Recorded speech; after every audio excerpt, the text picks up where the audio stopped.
Good morning, lads and lassies. How is everybody on this fine, rainy, horrible Western Australian day? I hope you're all well. Welcome, everybody. See quite a few people in the side chat there. Great to see you all. A few names that I haven't seen in a while. But I hope you're all doing really, really well. I'm doing good. The old hay fever is killing me. God, I look very shiny today. I forgot my makeup. Why do I look so shiny? I'm not sweaty or oily. I just had a shower, so... Might be the lights. The lights are... Or maybe it's my fluorescent, glowy, beautiful skin. I thank you. Anyway. We're going to have a look at a video today. And this just came across my desk from the team at the NASA propaganda department. Oh, wait. I mean, not the NASA propaganda department. Mrs. Demon found this video for me. She's been doing that a lot lately. And it's been working out really, really, really well. And I would ask if any of you folks come across any videos that you think that that I might like or that might be good for me to debunk or comment on, then please do send them through. I obviously won't get to all of them, but I'll try my best. Dan Farron says, good morning from the UK. Good to see you. Mark Short, good to see you too. Martin H, Peter Nottle, all you fine people. John Eagle, Glober Mom, Keith, Tanny, good to see you. I just saw you just became a Patreon. Thank you so much. I really appreciate it. I just saw your name pop up on the screen just before I started the stream. Yeah, Tanny, thank you so much. And I know, PhD Tony, I'm on time for my own stream. How convenient. I'm actually usually late for my own stream also. So, you know, it's kind of just one of those things. So anyway, before we start, big news in sports ball yesterday that we'll get out of the way. Hey, Adam, good to see you from Perth also. Good to see you, my friend. So to get it out of the way, in sports ball, Euro 2020, because thank you, COVID. Because Euro 2020, England lost to Italy on penalties, I believe. And there has been some fans that were happy and other fans that were sad. And that's how sports ball works. So go sports ball, go team. So no, seriously though, England put up a worthy fight by all accounts, and you know, I here's the thing, right? There's an old famous joke from an Irish comedian. I'm not saying I support it, but it's kind of funny. He says he says I don't hate England. I just like seeing them beaten in things like football, rugby, and war. Oh, but thankfully those days are starting to slowly go behind us. You know, I spoke the other morning about the issues in Northern Ireland, sadly, kind of the tension starting to build back up again, and it's sad to see it. And it brought me to a point that I wanted to make, actually, and I might make a video about this, we'll see. I was talking about the factional behavior of people in the north of my dear country. And, you know, a lot of people think it's a Catholic Protestant thing. And realistically, the Catholic Protestant side of things is a little bit of a byproduct of the real issue, which is the nationalist unionist issue. And it seems like people up there tend to draw battle lines regardless of what the matter is. It's kind of like the whole thing of, you know, if the unionists came out in favor of breathing, the nationalists would hold their breath. That's basically what it's like up there. And we've seen the same thing now with the whole Israel-Palestine conflict and the issues surrounding that. And that's not something I'm going to get massively into. There's really no sense to it. But the situation up there at the moment, if you go into a unionist area, so an area that is made up of people who are British and you know, British ancestry and believe they are part of Great Britain, or the United Kingdom, I should say, you will find Israeli flags and Israeli support murals and stuff like that. If you go to the other side of the peace wall, into the Republican nationalist areas, you'll find free Palestine and Palestinian flags everywhere. So it seems battle lines are always drawn based on what the other side believes the opposition will go the extreme opposite. And in the case of the Israel-Palestine conflict, Irish Republicans tend to support Palestine because they believe that the Palestinians are going through and have gone through the same thing that our people have gone through. And this is the reason I tell you all that is it leads me on to something about the England versus Italy game and the lead up to it that I saw on a Facebook group I'm on. It's a political group that talks about Irish unity, which is the 32 counties of Ireland becoming one nation again. It's something that I would love to see in my lifetime, but at the same time, I would not like to see it at the cost of people's lives or at the cost of people's liberty. I think that doesn't really achieve what we are as a people, what we are as a country and as a community. I'd like to see it done by peaceful means, and the chances of that, sadly, are very slim. But anyway, that's besides the point. What I was getting at is I saw a picture, a very famous picture that I'm sure a lot of you... Actually, I'll see if I can find it. Let me just find this picture. So this is a mural. And if you've ever been to Northern Ireland or ever watched any documentaries about Northern Ireland, etc., you'll have seen these murals, right? You are now entering free Derry. There's the one with the Palestinian flag. Actually, I believe the person who painted this actually passed away recently, if I'm not mistaken. And so they're regularly upkept. And you can see here. So this one over here is the picture of the house, the gable end. I can't remember if anybody can remember what it's called. It's something gable. But anyway. And as you can see, there's the Irish tricolour flying above it. And so Derry has two names. Derry, which is its original name, Dara, and Londonderry, as it was named after the occupation. And there's a joke in Ireland that Derry is the only city in the world that has 6 silent letters at the start of it.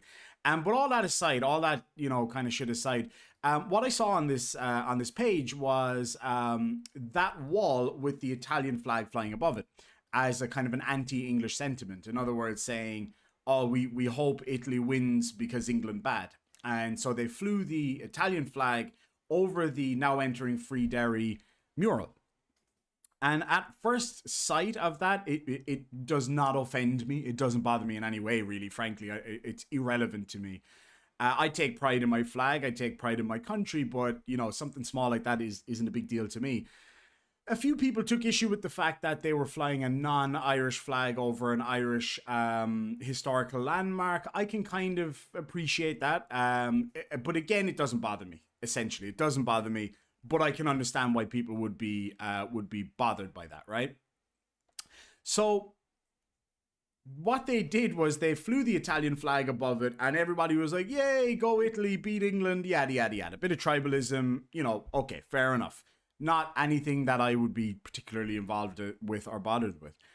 And then I saw a comment from somebody who appeared to have an Italian name and said, "Do you not see the irony in what you're doing here?" And I was like, well, I wonder what this is all about. So I asked the person, I said, would you mind, just purely due to my ignorance, explaining what the irony is? I genuinely would like to hear it. And I'm not, because on Facebook, it seems that now everybody's like, "Oh, well, tell me what the problem is," as a kind of a gotcha.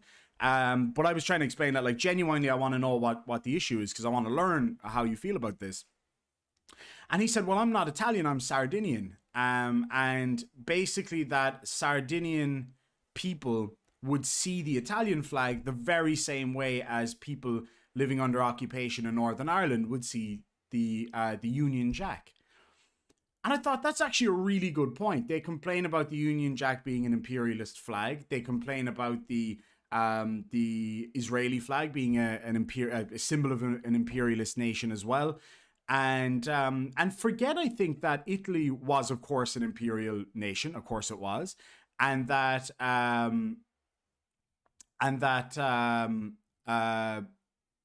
Sardinia feels much the same way that people in Northern Ireland do. And it just kind of raised an interesting point. I just wanted to put that out there. It's just kind of in my head, and I just felt like sharing it to see what people would think. It's an interesting, just an interesting story that I thought, you know, might be relevant in some respects. But I wondered, did it make anybody question their laughs and everything? And the other thing about it, I said it to Jen in the car this morning.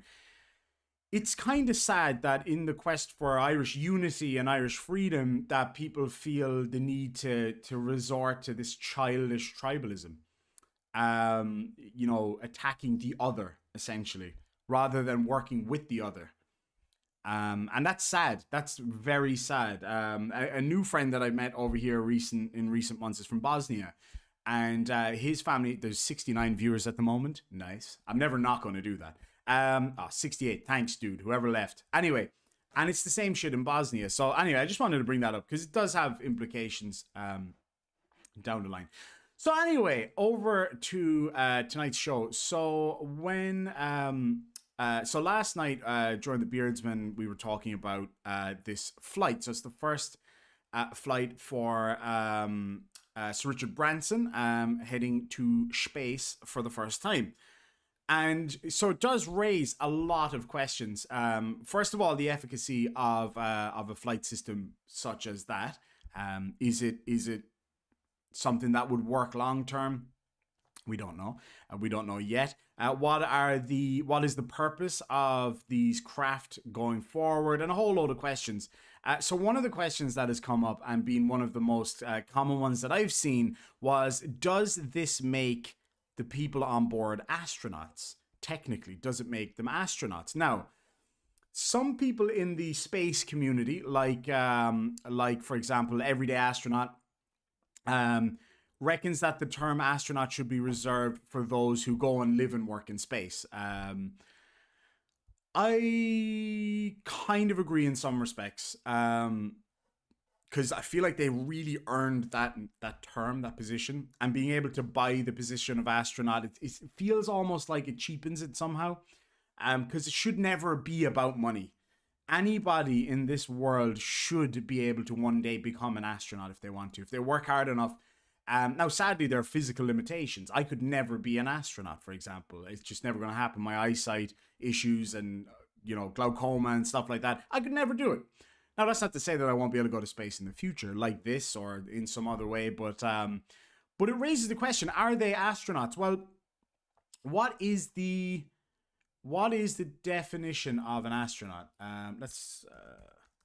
I mean, we all know what we think it means, you know, a person who goes to space, but let's see what the actual definition is. Now, I think when it comes to using dictionary definitions of stuff, things get a bit lost, especially when people say like, well, atheism, atheos, blah, blah, blah, blah, blah. The term is irrelevant. It's the action or the intention of a term that actually matters, right? So astronaut, a person who is trained to travel in a spacecraft. Wait, there's a better example here. An astronaut from the Greek, no shit, after I just said that, from the Greek astron, meaning star, and nautes, meaning sailor, so he's a naughty sailor. A naughty space sailor, that's what I'm talking about, is a person trained, equipped, and deployed by a human spaceflight program to serve as a commander or crew member aboard a spacecraft. That seems like a bit more of an in-depth term, and so yeah, I can see maybe that's a fair way. But aside from that, right, let's leave all that aside, the technicalities. If we go based on the very basic premise that an astronaut is just somebody who's been to space, of which there are very few at the moment anyway, do the four of those people that went up yesterday count as astronaut? It depends. It depends on, I would say it depends entirely on what you define space as or where space begins. So the first way that a lot of people can determine where space is or is not is with reference to the Karman Line. Now, the Karman Line is, some would say, an absolutely arbitrary delineation between the edge of the atmosphere and space, because we know that the atmosphere extends out beyond the Karman Line, but it gets tricky at that point as to where the actual atmosphere ends and space as we know it begins. I mean, we can all agree, that deep space is like way out there. That's kind of the understanding. But where does space begin and our atmosphere end? Is it, once you leave the Earth's sphere of gravitational influence? Well, then you got to go a fair old bit away.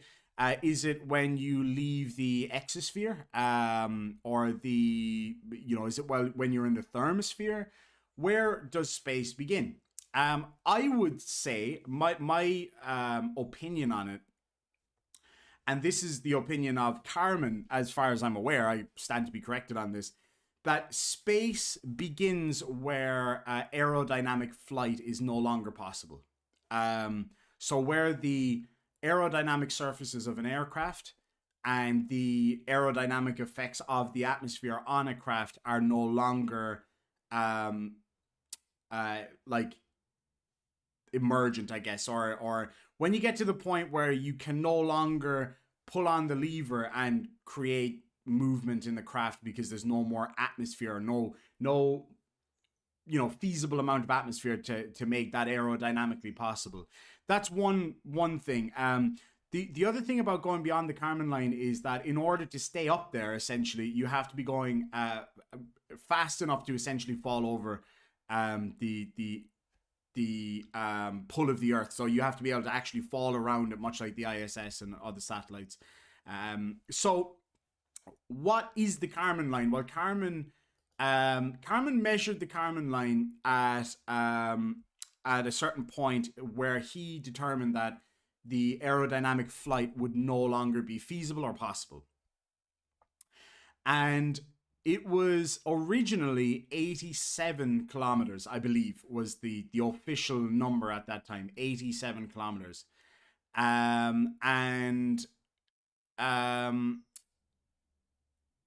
That's what it was measured at, and as was abundantly obvious from the video last night, it would appear that aerodynamic flight was impossible at the altitude they reached.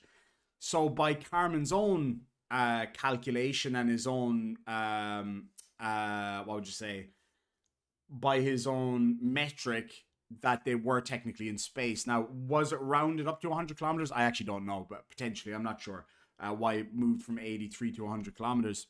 But it did, and we don't know. I don't know why. Maybe somebody else knows why and can educate me on that. So that's the first thing. So technically, they didn't go past the official Karman Line, the demarcation line, but they did go past what Karman originally said was the demarcation line, and they did go past the line where aerodynamic flight was no longer feasible. So if you accept that is space, as I tend to in some respects. But honestly, I think I would prefer something above that level personally. I don't know why. Maybe that's just an inherent issue with me. Do I consider them astronauts? As an immediate visceral response, I kind of don't really, because I feel like that should be reserved, and maybe that's a bit I don't know, protectionist, I guess, in some respects, but yeah, maybe that should be reserved for people who, train their whole lives to be astronauts, basically. So Daryl M asks a very good question, says, is a person that goes on a cruise a sailor? No. And likewise, a person that goes on an aircraft isn't a pilot or isn't air crew. Their one and only job is to be a passenger. So then you have to ask yourself, well, what was the job of the individuals on that space flight? Well, you could argue that if they did go into space, it would be, it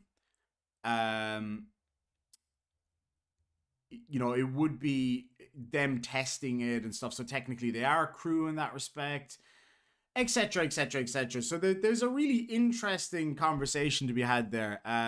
Martin H says, does it really matter? No, I mean, it doesn't. I think we're all going to go about our day either way, but it's still just a fun thought experiment. But anyway, Martin goes on to say, I mean, they went bloody high, experienced weightlessness, saw the Earth's curve and the blackness of space. That's enough. I agree wholeheartedly. If I had the opportunity to do that, I wouldn't care if I was called an astronaut or not. It wouldn't make a difference to me. Having that experience alone would be amazing. Facty says space traveler. That's a fair point. Chris Deval. I think I agree with you there, Chris. Chris says the two guys in the front flying the craft are astronauts and the rest are passengers. I think that's very fair. The definition of an astronaut that I read a minute ago is that somebody who's trained and equipped and sent into space by an agency or whatever the case may be. I would probably add to that maybe to do a specific job while there, be that as a pilot, as some astronauts are, as a whatever you can call it whatever you want. But somebody who's sent up there with a very specific job, right? And Joel says one of the people was a scientist and performed an experiment during the flight. Exactly. So that was my point a minute ago. So they were sent up there to test the craft. So does that technically make them crew? In which case they have gone up and performed a specific duty in space, giving them the right to be called an astronaut. I mean, by that metric, by my own definition, I would say it probably does. I think if you're just sitting in the back and kind of just, enjoying the ride, probably doesn't make you an astronaut. I don't think it's fair to call someone an astronaut. Unless you have to go through like thousands of hours of training just like everybody else, then fair enough, Mr. Andrat says, where a suit is needed for emergency depressurization, U2 pilots use suits but could survive on O2 without it. Yeah, so the whole suit argument I've heard before, when people were referring to the SpaceX missions and stuff like that. I mean, we'll get to that. We'll get to that later, I'm sure. Madelbroth says everyone on the space shuttle could fly a jet fighter trainer. I would have thought so too, yeah. Would that include, what was that lovely lady's name? Kristen McCall, the teacher. Was she also trained, or was she just backseat? Or would it be front seat on one of those? I'm not really sure. But anyway, yeah, it's just a really good, it's a good point. There are the people who went up on the shuttles, the people who went up on, SpaceX Dragon, Apollo, all of those people had to train for thousands upon thousands of hours, with essentially no room for error. And in my opinion, those people who spent, their whole lives training for it and put their lives on the line, etc., to go and do that, I would say they have the honor, and I think it is and should remain a true honor to be called an astronaut. But it is a really interesting question overall. Well, for me anyway. Some of you might think, who gives a shit? But for me, I think it's quite an interesting. Fred says she went through some training, don't know how much. Oh no, I'm convinced me conspiracies. I know she did a ton of training for space. I've watched all the documentaries concerning her. I'm just talking specifically about the jet fighters. That's my only question on that. So yeah, that's the thing. All of those individuals on all of those flights were all highly trained. Robert L says Krista was not an astronaut, if you're going to be picky. How so, Robert? I'd like to know your thought on that. He says, well, would not have been. Well, yeah, unfortunately. But how so, Robert? I'd like to hear your thoughts on that. That's an interesting point. Joe Whip says, considering how new this tech is, these guys today still had balls. Oh, yeah. That takes some granddaddy iron dinosaur balls to go do that. Would I have done it? I can honestly say that if I was handed a spacesuit big enough, I would be like, yep, let's go. Oh, because flat Earth. Okay. Well, cool story, bro. Robert, if you got evidence, then I'm open to hear it. Glober Mom says, I doubt she was not trained to fly the shuttle. I'm not being nasty. Was that an intentional double negative? Robert L says she was just a passenger. No, she wasn't. She had a very specific job on the space shuttle. She was an educator. Very specific job.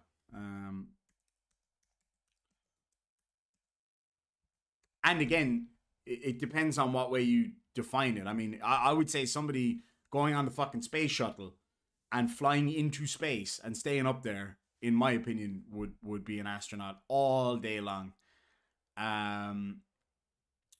But she was a payload specialist. Was her job on the shuttle. So no, she was not just a passenger. Um, Robert L says, when are we talking flat Earth? I don't remember ever agreeing to speak flat Earth with you, Robert L. But if you got proof, then cool. She was not a pilot though. No, I don't believe she was a pilot at all. No, she was a teacher and a payload specialist. Not everybody on the shuttle was a pilot. I mean, that goes without saying. Most had flying experience, of course. But no, they didn't have to be pilots. She was on the shuttle to do experiments on the shuttle as a teacher. Oops, that was not meant to be double negative. I wasn't sure, and so I was like, do you mean that she definitely was or definitely was not? I wasn't trying to be nasty, of course.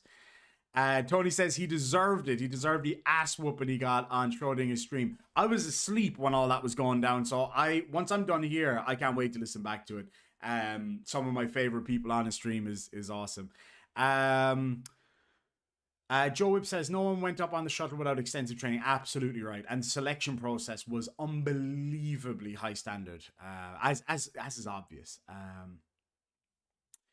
Ask the astronauts what they ask the other astronauts what they think. I don't know. Unfortunately, we are unable to ask the other astronauts that were on that unfortunate flight. But I would say that other astronauts would consider her to be an astronaut. I do. I absolutely do. 100%. I think she was a hero. And I was actually filming a video about this the other day in response to Level Earth Observer's video about that disaster where he was talking about Judith Resnick, who was another female astronaut on that particular flight. And yeah, so, you know, unfortunately, right at the end of recording, like a 20-minute segment, right at the end, my power went out and I lost all the footage. So I didn't get around to doing it. I might do it today, actually, while we're on this particular topic. And yeah, so it's, you know, in my opinion, I see them all as heroes. To me, they always have been. My whole life growing up, I always thought astronauts were true heroes in my eyes, and very little could change that. It really mean that. Oh, good point. Fred Knotts says, I meant to ask other astronauts if Branson and crew are astronauts. My apologies. I misunderstood. So I know last night they had Commander Chris Hadfield on the stream talking about it, but it was so late and I had to go to sleep. I was exhausted. So I didn't actually catch if he was asked that. If you saw the Virgin Galactic coverage last night, it was, and I mean this 100%, it was the most cringe thing that I've ever seen. It was so cringy. Tanya says, sorry, Irish, I gotta run. I'll catch some more of your stuff. Bye, everyone. Thank you so much, Tanya, and thanks again for becoming a Patreon. I really do appreciate it. I hope you have a fantastic day, and we'll catch up soon.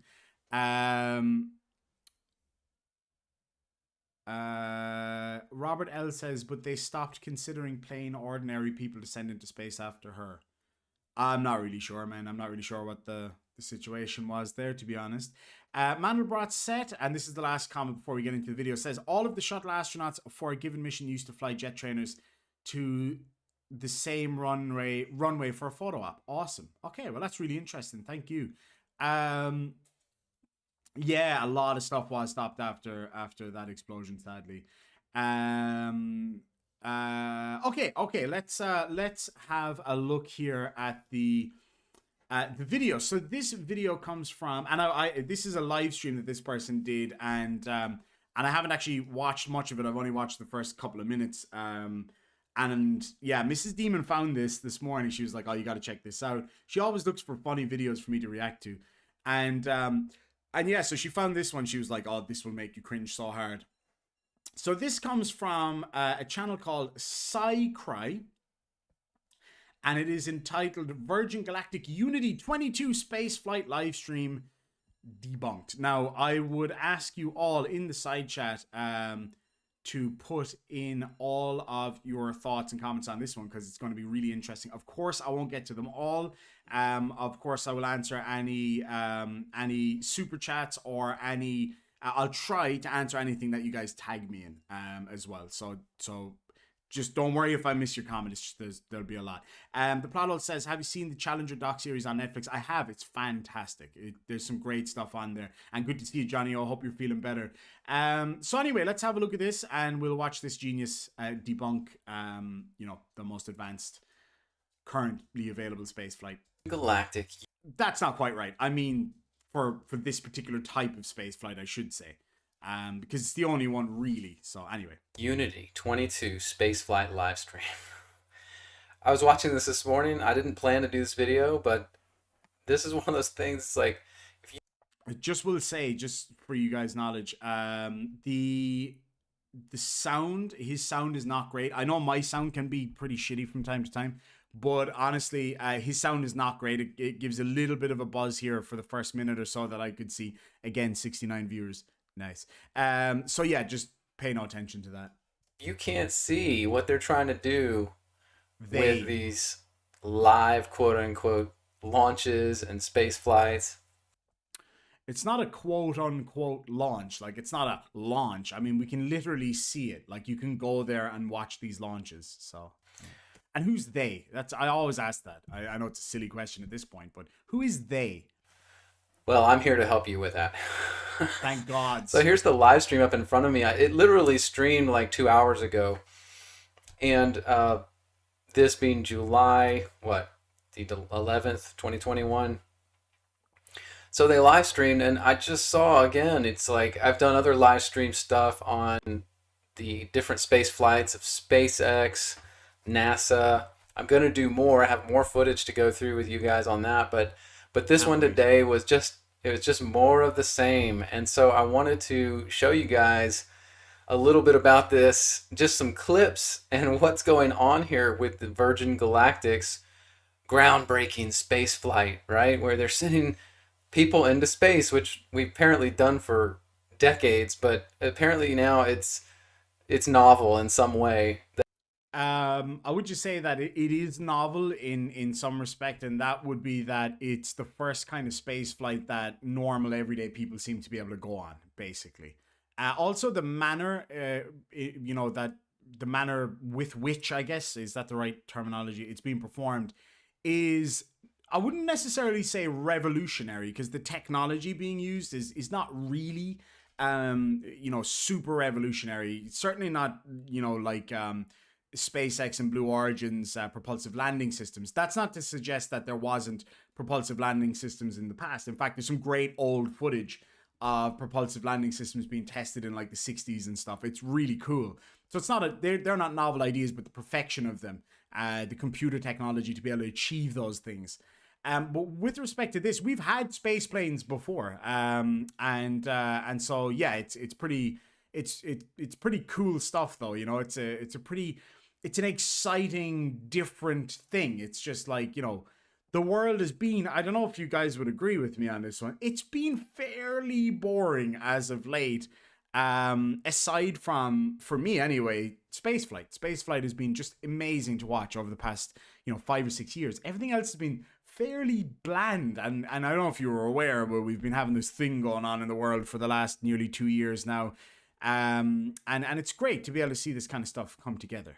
Yeah, Robert, I do think he is a space denier. Oh yeah, Robert, sorry if I was a bit snippy with you earlier. I completely misread your comment, by the way. I meant to say that earlier and I got sidetracked. Obviously, you all know why. But anyway, so yeah, let's move on anyway.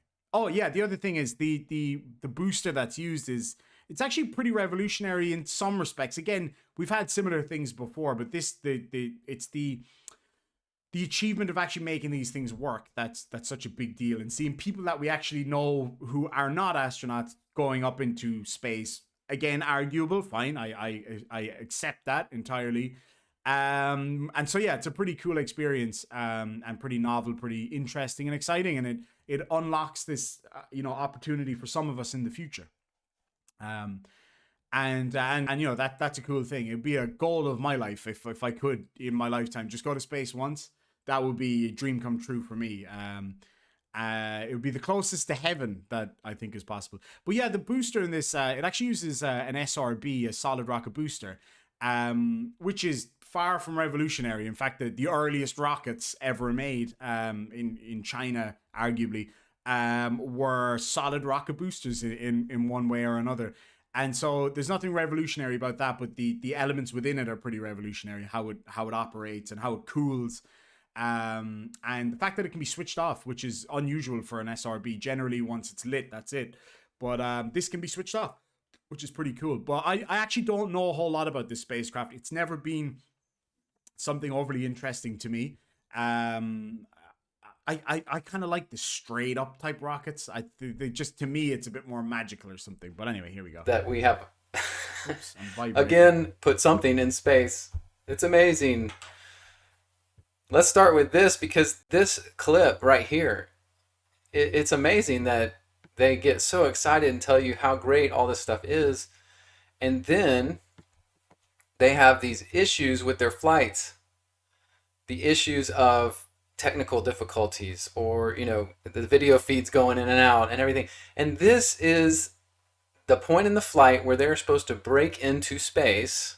So to give you the background, if you don't know, there's this let me see if I can find a pic of it while we're sitting here and talking about it.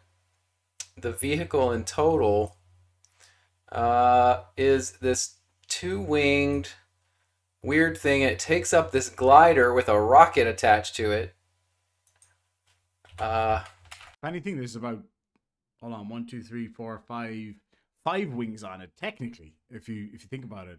Would the center one be considered a wing? Well, it is definitely an aerodynamic surface. Anyway, that's just silly splitting hairs, but I just, There's the vehicle. So it's the middle thing is the only thing that is going into space here.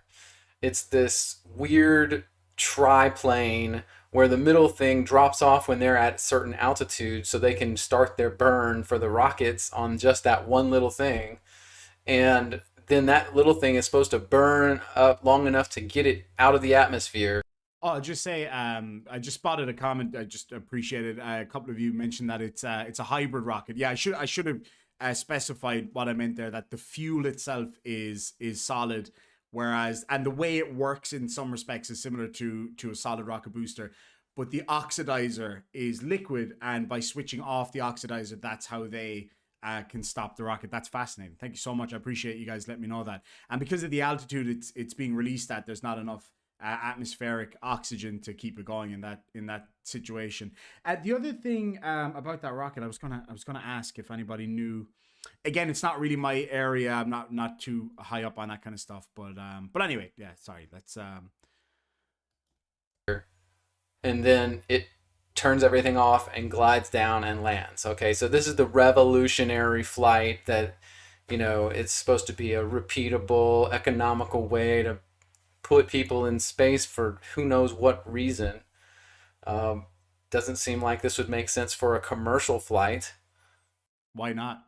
Why wouldn't it? If people are prepared to pay for it, then why not? You can go to, there's a few places. There's a place in South Africa, and there's a place, I believe, in the Ukraine, where you can go and get into a whole manner of different fighter jets and fly it up to the edge of space. They do it in, you can do it in a MiG, where they'll take you up to the edge of space. It'll cost you the fine price of about $70,000 US. That wouldn't be economical, would it? That wouldn't make sense. Why is that economically viable? Yet these things exist. So obviously at the moment, this is going to be reserved for millionaires and billionaires, or as Bernie Sanders, the millionaires and billionaires. So yeah, this is going to be reserved for millionaires and billionaires, and I believe they raffle off tickets as well, which is pretty cool. Yeah, I mean, it's economical in that respect. You could also argue that private jets are not economical. Actually, there's a really interesting video on YouTube about how they are, but for the average person, they wouldn't be. Likewise, 200 foot, no, surely not 200 foot, maybe 200 foot yacht. that cost $500 million isn't economical for traveling around the world, but people who have the money to do that do that. You know, I've got a loaner car right now, a Toyota Camry, far more economical than my previous car, which I had purely for fun. So yeah, I mean, these people have such a simplistic view of everything. It's like, well, you fly from one place to another, so it must be a jet, just like a regular passenger plane. It's the same way that like people would pay $40,000 for the residence on Emirates, which is like your own private cabin in an aircraft, when they could pay $1,000 and sit in the back with the rest of us plebs. So yeah, anyway. As far as just traveling to a different place on Earth, I don't know. But that's, just so you know, that's the vehicle that is being shown and talked about. That middle glider drops out, the wings fold down, and then it starts a burn. It essentially just has a big honking rocket in the back, and it starts a burn that gets it up and out of the atmosphere is what it's supposed to do. But what we see in this is this right here, at the apex of the flight. This is the moment they're going to break into quote unquote space. You can see the altitude on the top right says 2,400 and something feet above the Earth. And when they hit 250 is when they're supposedly supposed to have broken into space. And watch what happens at the apex of this flight. Just as they're saying that Richard Branson is going to go live once they hit space and give us a message and all this other stuff. And doesn't this always happen? But here it is. All right. Before he goes on, I just need to address a comment. Convince Me Conspiracy says, I just gone from a 2-liter diesel to a 2.3 Focus ST. Not very economical at all, but very, very, very fun. I drove one of those for a few weeks. My friend has a car yard and he gave me a loan of it. What an awesome car. What an absolutely awesome car. I hope you enjoy it because I know I did. It was fantastic. Anyway. Right, feather is all the way up. We are at about 250,000 feet now and climbing. As soon as we cross the boundary to space, we'll hear a word from our founder, Sir Richard Branson. So once the rocket was switched off at this point, not switched off, but once it had burned, it burned for about a minute. So they accelerated from 0.5 Mach to almost 2 Mach, like 1.7, 1.8 Mach in less than a minute, which is awesome. I'd say that feels incredible.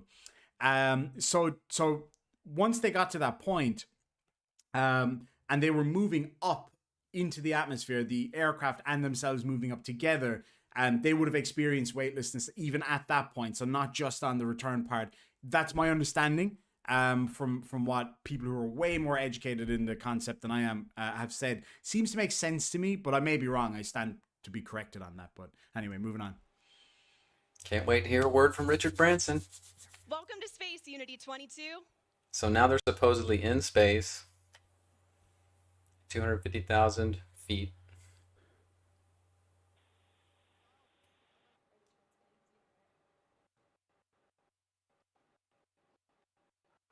Oh, they got to Mach 3.5.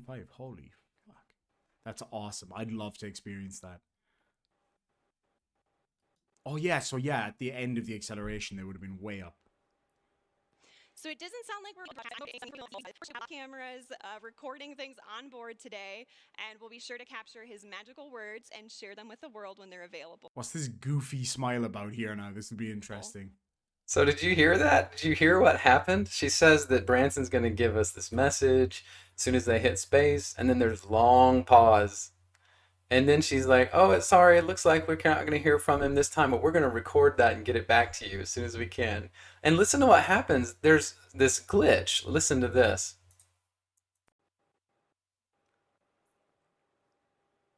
So it doesn't sound like we're cameras. So it doesn't sound like we're You hear that? cameras. So it doesn't sound like we're camera. You know what that sounds like? It sounds like a latency issue. This is standard. Dude, you're doing a live stream. Have you never done one before or even watched one? That kind of thing happens all the time. But let's listen to what he says. Maybe he agrees. That sounds exactly like a taped, recorded audio track being played in super high speed. So you're, oh my good God. All right. So the sound is like, you remember when you were a kid, most of you anyway, and you'd have the little tape deck and you'd record it, go like, is that what happens when you rewind something nowadays digitally? Really? With any live stream, especially something going out on TV like this, there's a delay. That's standard. In my stream right now, as I'm talking, I'm seeing me on the stream about 7 or 8 seconds ago. So there's a latency, like a difference of about 7 or 8, maybe 10 seconds at times, depending on my internet speed. If my internet drops out or my coverage is not 100% for a second or two, it's going to do that quick catch up. That's what happens. It's standard. Anyway, moving on. So why on this live feed would we get something like that? As I just explained. I mean, that happens all the time. It happens if you watch a lot of sports, especially horse racing, because a lot of the racetracks in the UK and Ireland are in kind of like desolate wastelands in the middle of nowhere. And you hear that kind of stuff happen all the time. Or you'd be watching a live stream and it'll just jump because the latency, you're usually not watching it immediately live. It's usually just behind actual live. For TV, sometimes it's up to a couple of minutes, and that's done intentionally in case somebody comes on dropping F-bombs or whatever and they need to cut it. So live TV generally isn't exactly live to the moment. So yeah, obviously if there's like a catch up or whatever, that happens, and it happens automatically generally. So yeah, I mean, that's standard. That's what happens. Thomas Curtis says, go to DITRH, he busting Glober bubbles on the daily. Oh, he thinks that. He thinks that for sure. That doesn't make any sense. Some guy in a control room hit the wrong button on the wrong console and swapped the audio track out for something that was in rewind. That has to be what it is. It couldn't be simply that it's a live television experience and, you know, things that always happen in live TV might happen. No, couldn't be that. It has to be some guy in a control room smoking a ciggy, presses the wrong button. Oh shit, let's rewind this and fix it. Really? Or in fast forward. So something happened. The guys in the control room were going crazy because this is apparently not live. Apparently this is not live, and they had a audio track get played at the wrong time, get put through the sound line into this live feed. Imagine having that kind of brain, folks, that goes straight to the conspiracy. Like, it doesn't think for a minute, okay, this is a live stream with thousands of moving parts. People probably all over the country, millions of people watching it live, which has an effect on, you know, the latency and all of these different things. Weather can be an issue, all sorts of problems. Anybody who's ever done a live stream will know what I'm talking about. Like right now, I have a warning on my screen. The stream's current bit rate is lower than the recommended whatever. So I mean, this is what happens. This is literally what happens. So it's standard. But can you imagine having the brain that never goes to, okay, well, let's have a look at what it could be. Okay, let's start with the basics. It could simply be a technical issue. For example, a latency issue, a connection issue. That seems like the most plausible, reasonable issue. Or it could be space aliens scrambling the signal because reasons, really, basically. But anyway, let's move on and see what else this mastermind's got to say. That was her same voice being fast forwarded or rewound. Again, another hint that this is not live, that this is a performance. It's a carefully scripted set of pre-recorded events. Except for the fact that people can actually see this, right? Like, I mean, like I've heard this before with the SpaceX launches. They're like, it's all pre-recorded, yada, yada, yada. And it's like, you know, I was there, right? Like, not me, but people are like, you know, I was literally, like, I actually stood there and the blast from the rockets deafened me and moved my hair. Of course, everybody's involved. Everybody's lying. Hey, Elizabeth, good to see you, my friend. I hope you're doing well. I bet he has a lot of tabs open, Kevin Brown. And you know what? In honor of that, I'm going to get my facial tabs opened up over here. And we'll go with a bit of an old tash perm or whatever. Hold on. I don't have any tash wax in it because usually when I get out of the shower, I put in my beard oil and my tash wax. but I didn't do it this morning. That'll do. That's tabby enough, I think. Somebody mentioned just a second ago, I'm going to go back and see if I can find it. I am sorry if I missed it. Where is it? Steve Marlowe says, I work in radio. I can confirm nothing is done live. There's always a 7 to 15 second delay. I used to be a regular contributor on a radio channel back home, like almost daily. And you would always hear yourself like 15 seconds later on the radio once you get off. So yeah, absolutely right. Absolutely right. Thomas Curtis says, a debate is the opposite of what an echo chamber is. Clueless. Alrighty. Thank you for that, I guess. Elizabeth Sylvester says, I'm well, how are you? I'm doing great. Thank you kindly. So anyway, yeah, exactly. Mandelbrot, she wasn't on the aircraft, so it doesn't make a difference. I'll let you continue watching to the end of this because they also try to show Richard Branson and his crew inside the cabin doing stuff. Watch this. Recording things on board today, and we'll be sure to capture his magical words and share them with the world when they're available. Magical. I agree with him there. The whole magical everything. If you actually watched the live stream, and I didn't catch it all. I was kind of in and out of it doing other things and stuff. But it was so cringe. I've got to say, it was very, very, very cringe in my opinion. But yeah, the whole like magical and our dear leader kind of stuff was a little bit creepy to me. But I get what she meant though. You know, it's a pretty epic moment, quite frankly. But what's his name again? Goddamn. I'm trying to remember the guy's name.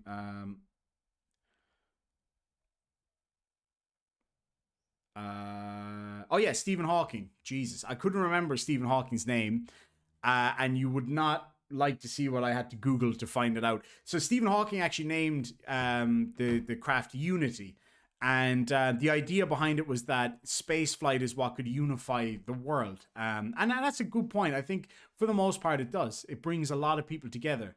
And, you know, it's quite important. I'm not really sure how I got onto that. Oh, yeah. The whole, like, you know, overblown kind of cringy stuff is all part of that whole shtick, but I agree with it. You know, I think spaceflight does bring people together. It certainly brought me closer to people that I never would have known otherwise, which is pretty cool. So anyway, we reached apogee 282,000 feet.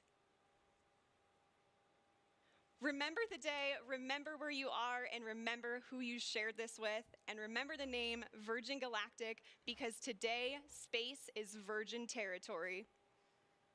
The culmination. See what I mean about the cringe stuff? Look, my imaginary hat off, because I've got ridiculously bad helmet hair right now. To everybody involved in this, it's an incredible achievement. But for me, this is just me being me. It doesn't, in my opinion, in the grand scheme of things, in its own right, it's awesome. Don't get me wrong. But in terms of like, you know, the future of space flight and stuff, it doesn't stack up with, you know, obviously the SLS, the shuttle, the even Apollo, all of these amazing spacecraft, all the stuff that SpaceX is doing, Rocket Lab, Blue Origin, of course. I mean, it is still really awesome, but the way she's talking about it, it just, to me, it doesn't match up to those guys. I know it's a completely different concept and done for a different purpose, absolutely. So for what they did, it's amazing. But yeah, it's just kind of cringy. I don't know why. But just before we go on, a quick super chat from Indie Tiger. Thank you so much.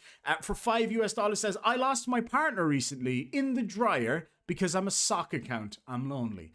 You know, I have a theory, actually, that there is definitely a supernatural, because there does also appear to be sock goblins in my house. But I debunked my own theory yesterday when I could not find my favorite sock. Sorry, somebody's just outside. I couldn't find my favorite socks, which are my bright baby blue Chihuahua socks. They've got little Chihuahuas. They're really cute. Couldn't find the other one. I was like, I remember specifically putting that where I put it. Just a sec there. Hello? Just give me 1 sec. I'll be right out. Sorry, folks. Just give me 1 second. I'll be right back.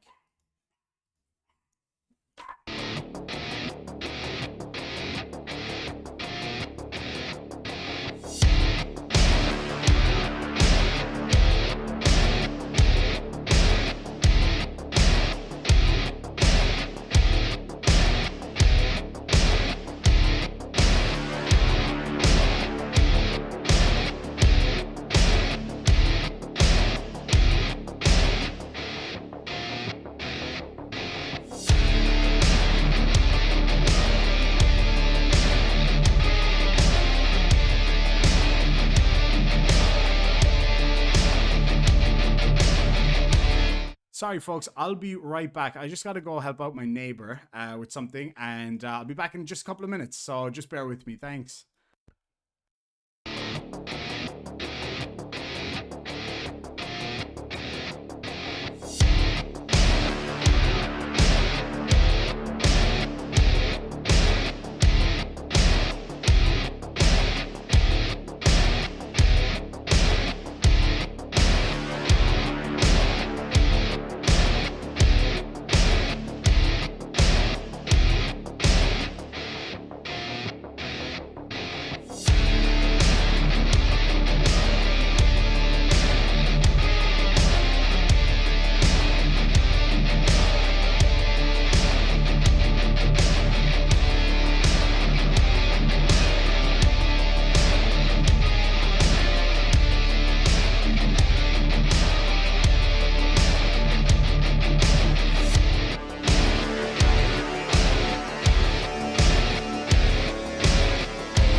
Oh, sorry about that, folks. I just had to deal with something. My neighbor is an elderly lady, and sometimes, so I think she's got dementia. Sometimes she locks herself out of the house, and she just gets a bit confused. And I've got a spare key for those unfortunate incidents, but she's all good now. She's in home, and I try to keep an eye out for as best as I can. So anyway, I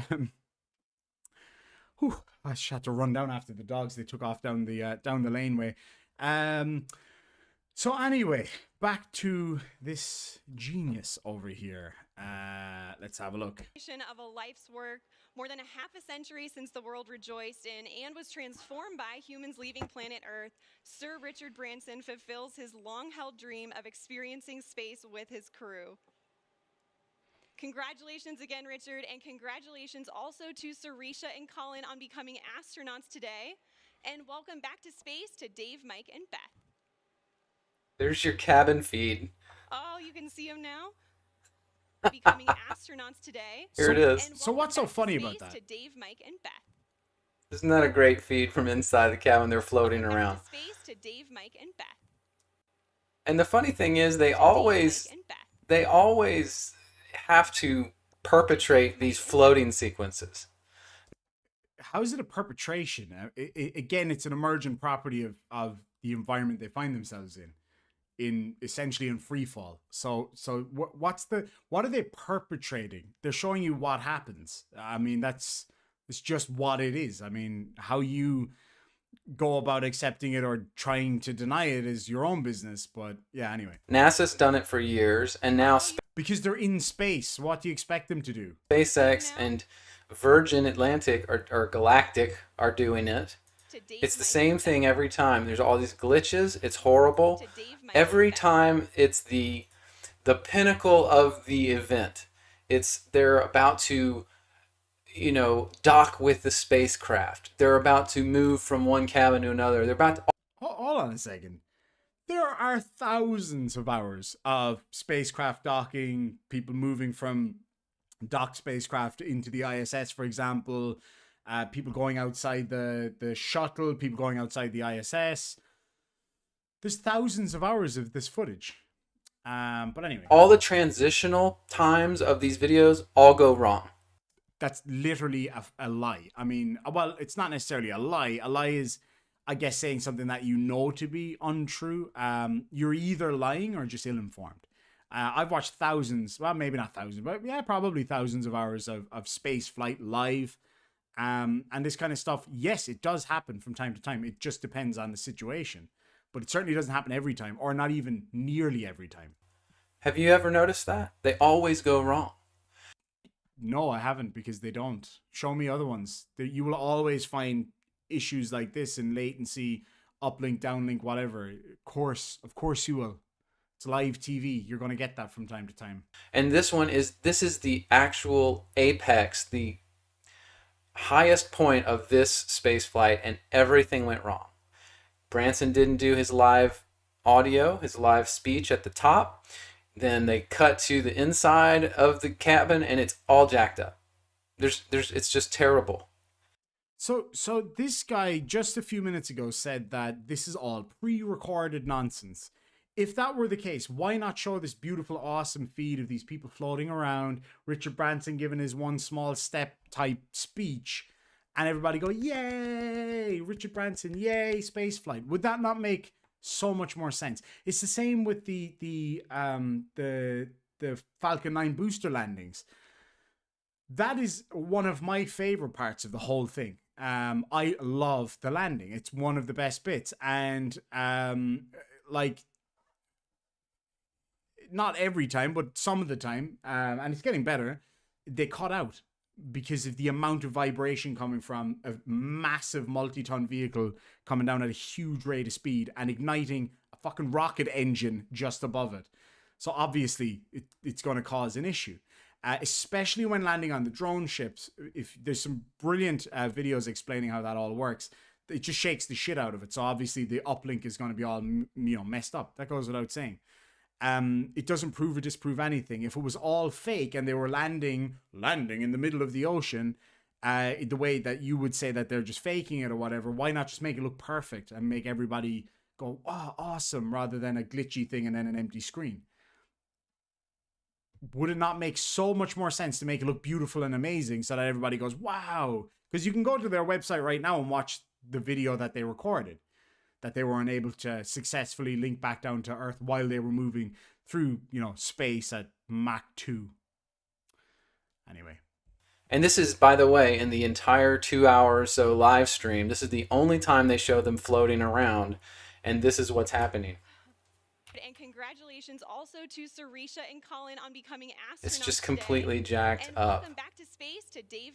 And again, it goes against your whole premise that it's all pre-recorded and fake, and like that they fast forward this lady's 8-track with her voice on it.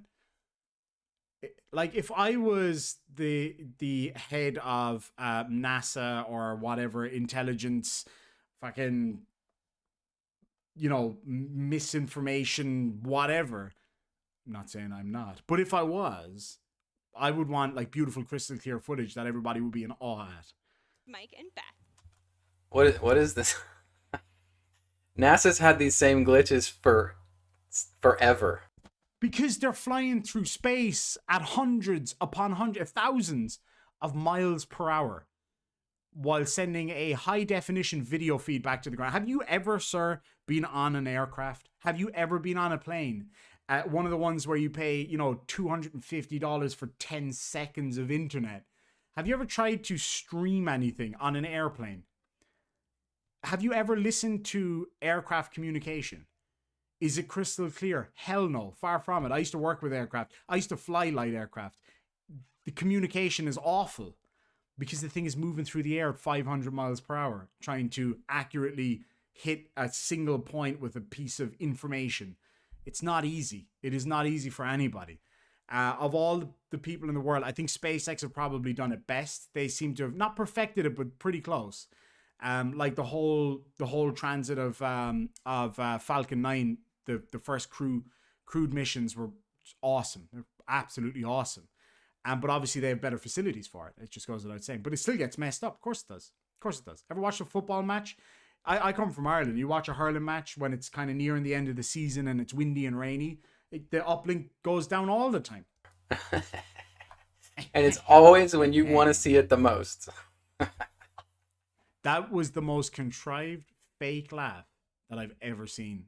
Well, probably not ever, but one of them. You want to see it the most. Wanker.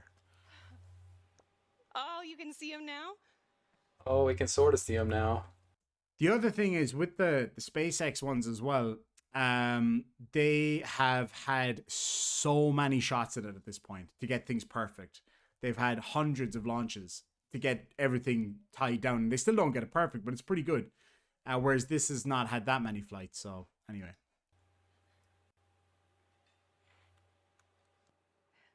Take care, Joel. You have a good one. So we are on the re-entry portion of our flight now, and the mission specialists are heading back to their seats.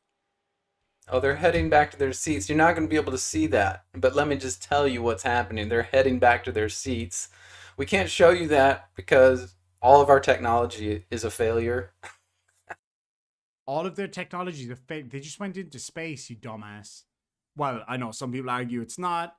I think it's kind of gray area personally, but where's your space plane, man? All of their technology failed, really? Okay, cool. You can't even get your sound right. Neither can I. Like, your sound is awful. So obviously it's pre-recorded nonsense. Dumb shit. But you just saw them floating, so you're good on that one. And now we're sending them back to their seats. Richard Branson couldn't give the speech. Okay, we'll get you that later when we can. The training team has worked really hard on this portion of the flight to make it very natural and intuitive for passengers. Now, when we talk about space travel, a lot of people know and expect the boost portion of the flight to be loud and thrilling. But what's interesting is re-entry is also very similar, as supersonic air is flowing over the vehicle in the feathered configuration. Shock waves form on top of the cabin, which are audible to those inside. And for those of you on site watching on the ground, you should be able to hear a double sonic boom. All right, so yeah, all the technical speak, the sonic boom, you're going to hear it. So that proves it's all real. All the technical speak. That was really basic. The sonic boom doesn't prove it was real. Sonic boom just proves that the vehicle broke the speed of sound. The sound barrier, I should say. That's all that proves. And that there's no claim otherwise. You're going to hear a sonic boom or two. Proves it's real. They do this stuff every time. God forbid they would explain to the ill-informed people out there what's happening. Because if you're not interested in spaceflight, you don't really understand much about it. What are you seeing on the screen right now? You're seeing a little white blob in the middle of a sea of blue. I'm not talking about the guy, I'm talking about the aircraft. So you don't know what's going on, you probably don't really care or understand, and then they're explaining what's happening. That's standard, it's just educating people. Whatever. Let's continue on. To a global live stream, so please do Global. see some drops in the feed, but we still have some really great. I love the shimmer ground off the footage aluminum. coming in here. Oh, there we go. We still have some drops in the feed, but there's some great ground footage coming up here. And look at what they give us. Supposedly, this is the wing out the side, the wing of the aircraft. And they, on this camera, forgot to use the complete convex lens so you get a bubble view of the Earth curvature. Oh, wait.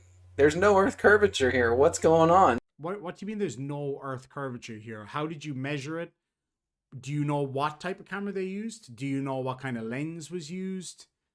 You can't determine Earth curvature just by looking at that. That's not a good enough explanation for anything because it's not supposed to be. Oh, just to let you know, membership has just been approved on this channel, so that's awesome news. But yeah, this isn't this camera that's being used isn't a scientific instrument. It's just something to show an awesome picture. That's a pretty cool view, in my opinion. If anybody has the ability to, I don't. It's not my kind of thing, really. But compress that image and see if there's curve for me. If anybody knows how to, I'd be happy to have a look at that. But again, we don't know what the camera is. We don't know what kind of lens it is. We don't know the focal length.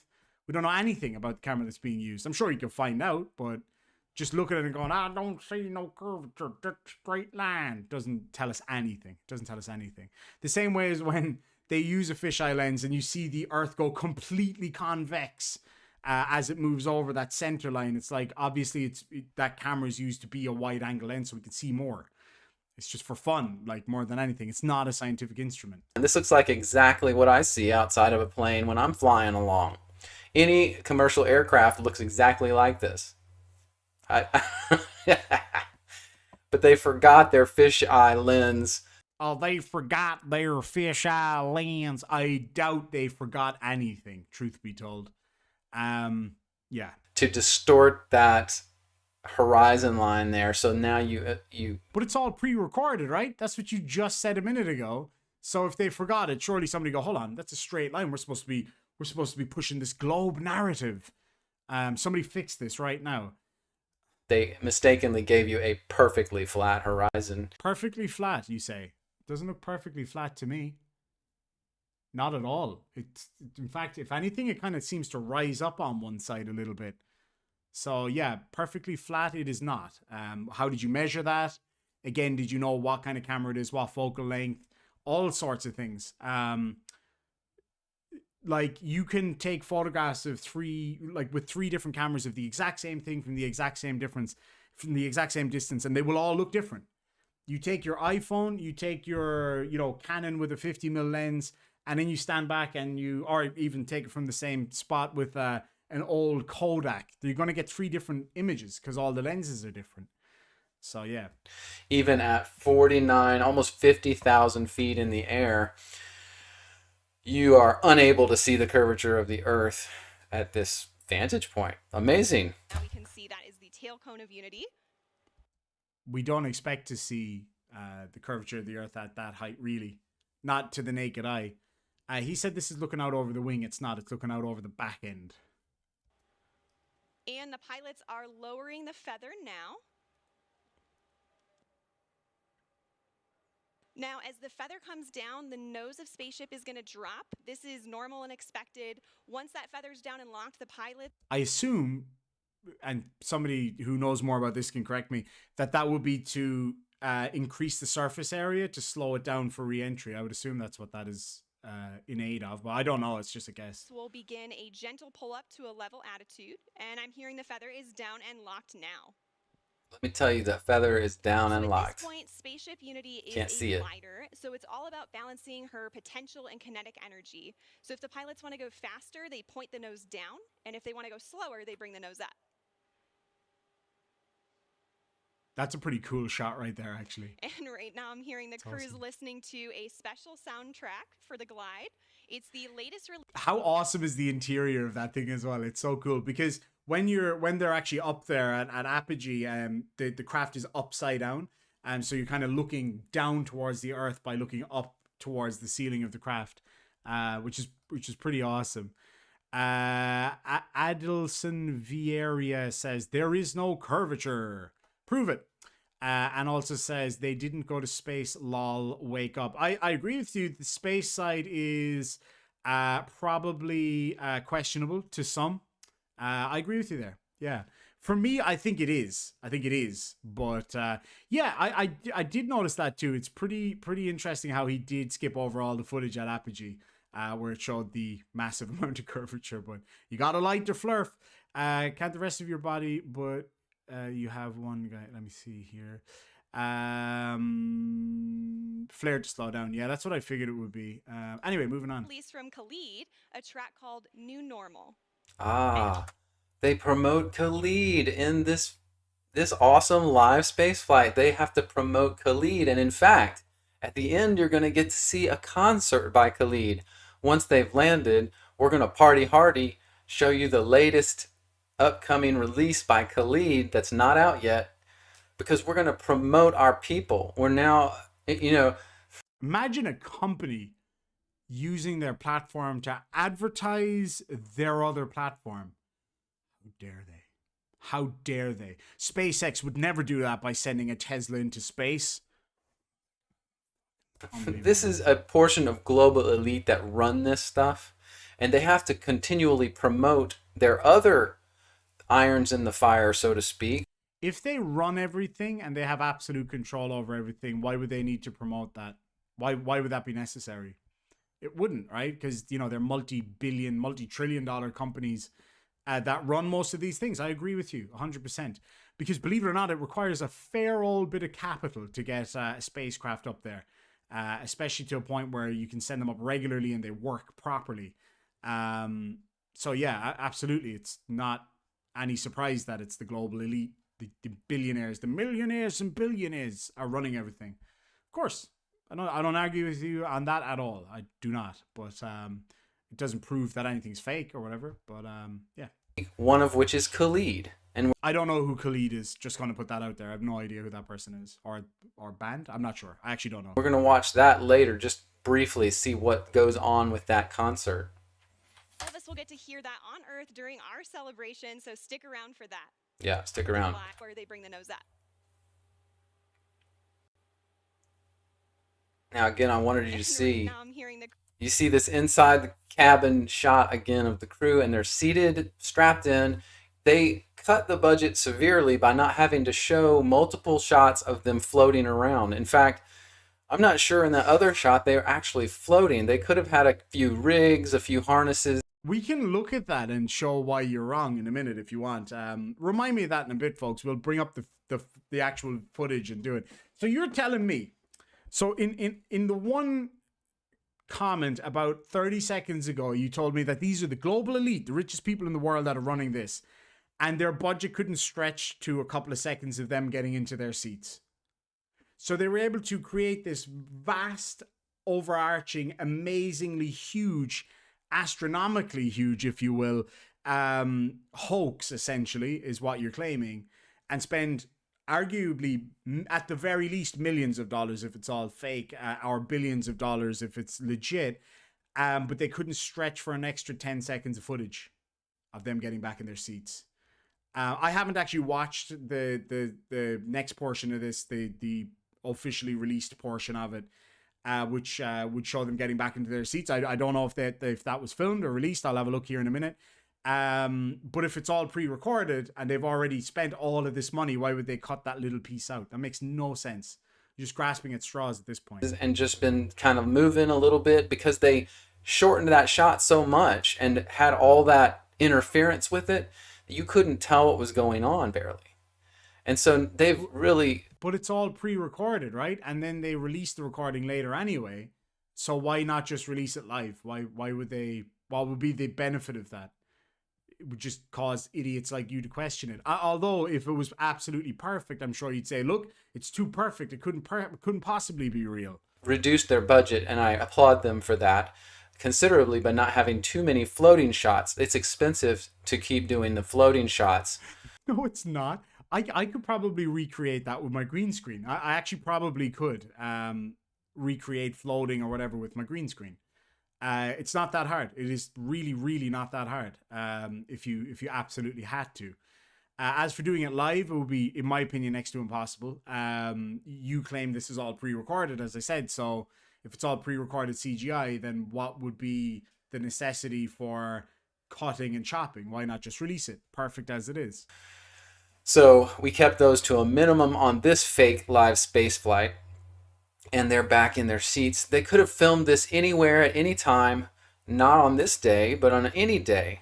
Because this shot is not, there's nothing here that's saying, we're in space, we're anywhere else other than in this cabin. All right, simple question then. What would you expect to see? What would you want to see that would prove it to you?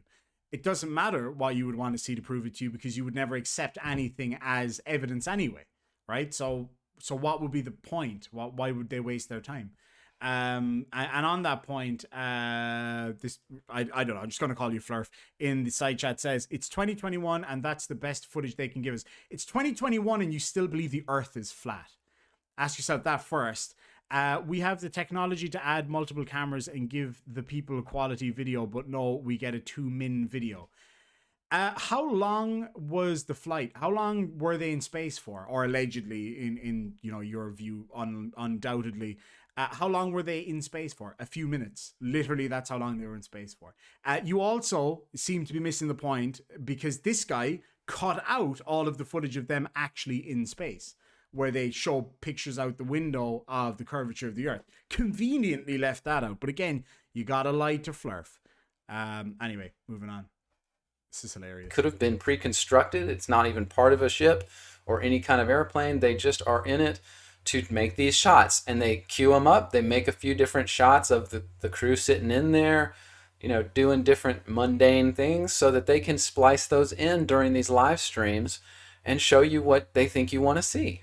That's hilarious. Listening to But they still didn't have the budget to stretch for another 10 seconds of footage of them going into their seats. Okay, gotcha.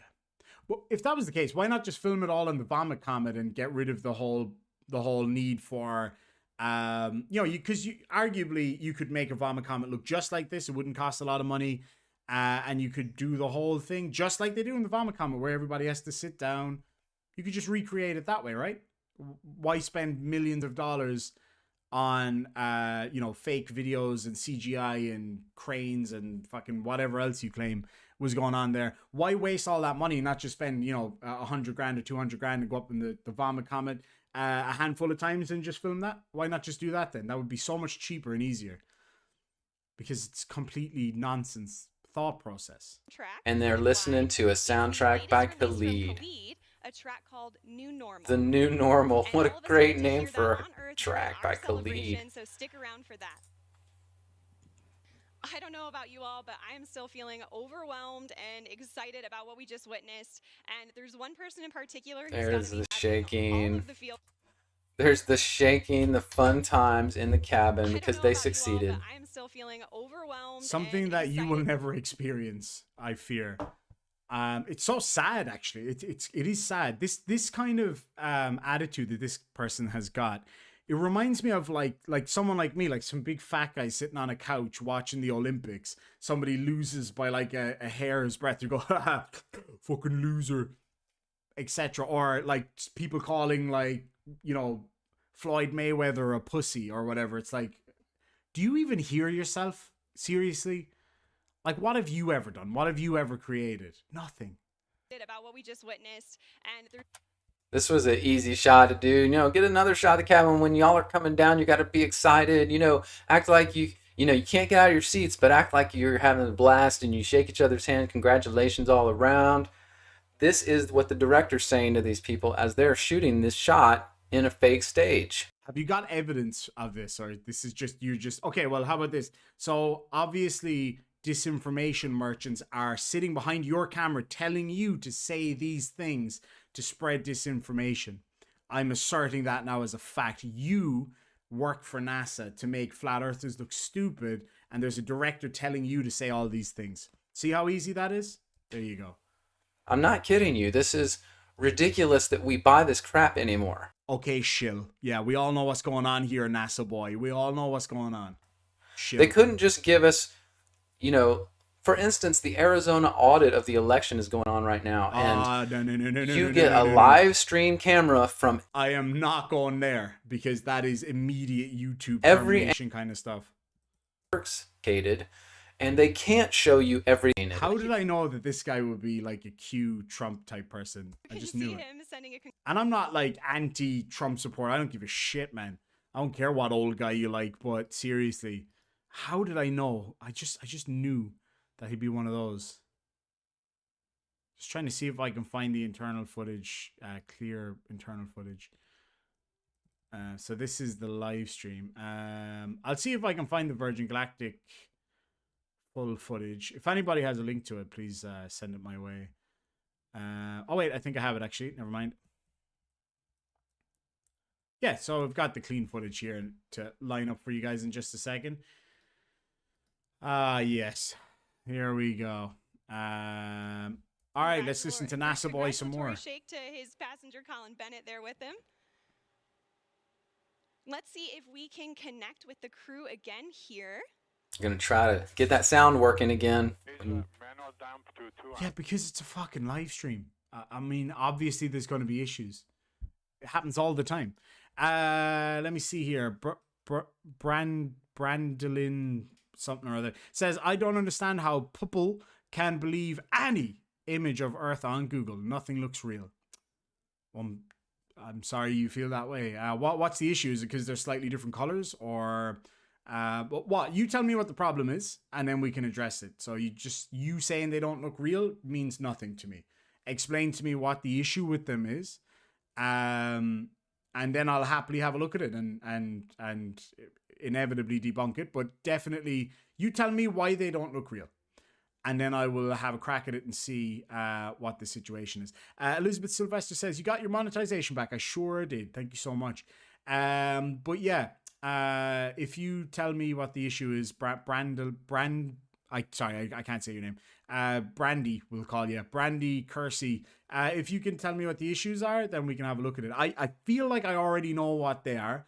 That they look like slightly different colors, or that the size of the continents look different. That's been debunked to death. You could do it yourself.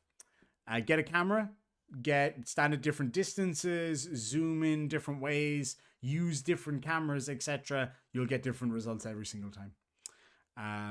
You not understanding photography doesn't disprove anything, unfortunately. But yeah. So yeah, moving on. Let's see if we Is that it? Connect with the crew again here. Is manual dump to 200. That was their sound. Have you never heard a flight interaction before? Check out Vass Aviation. It's a channel I love. Yeah, it's not very clear. It never has been, and it never will be, I'm sure. What would you expect, you know? I mean, damn. That was their high technology sound. Their super high definition feed from the plane to the ground. Oh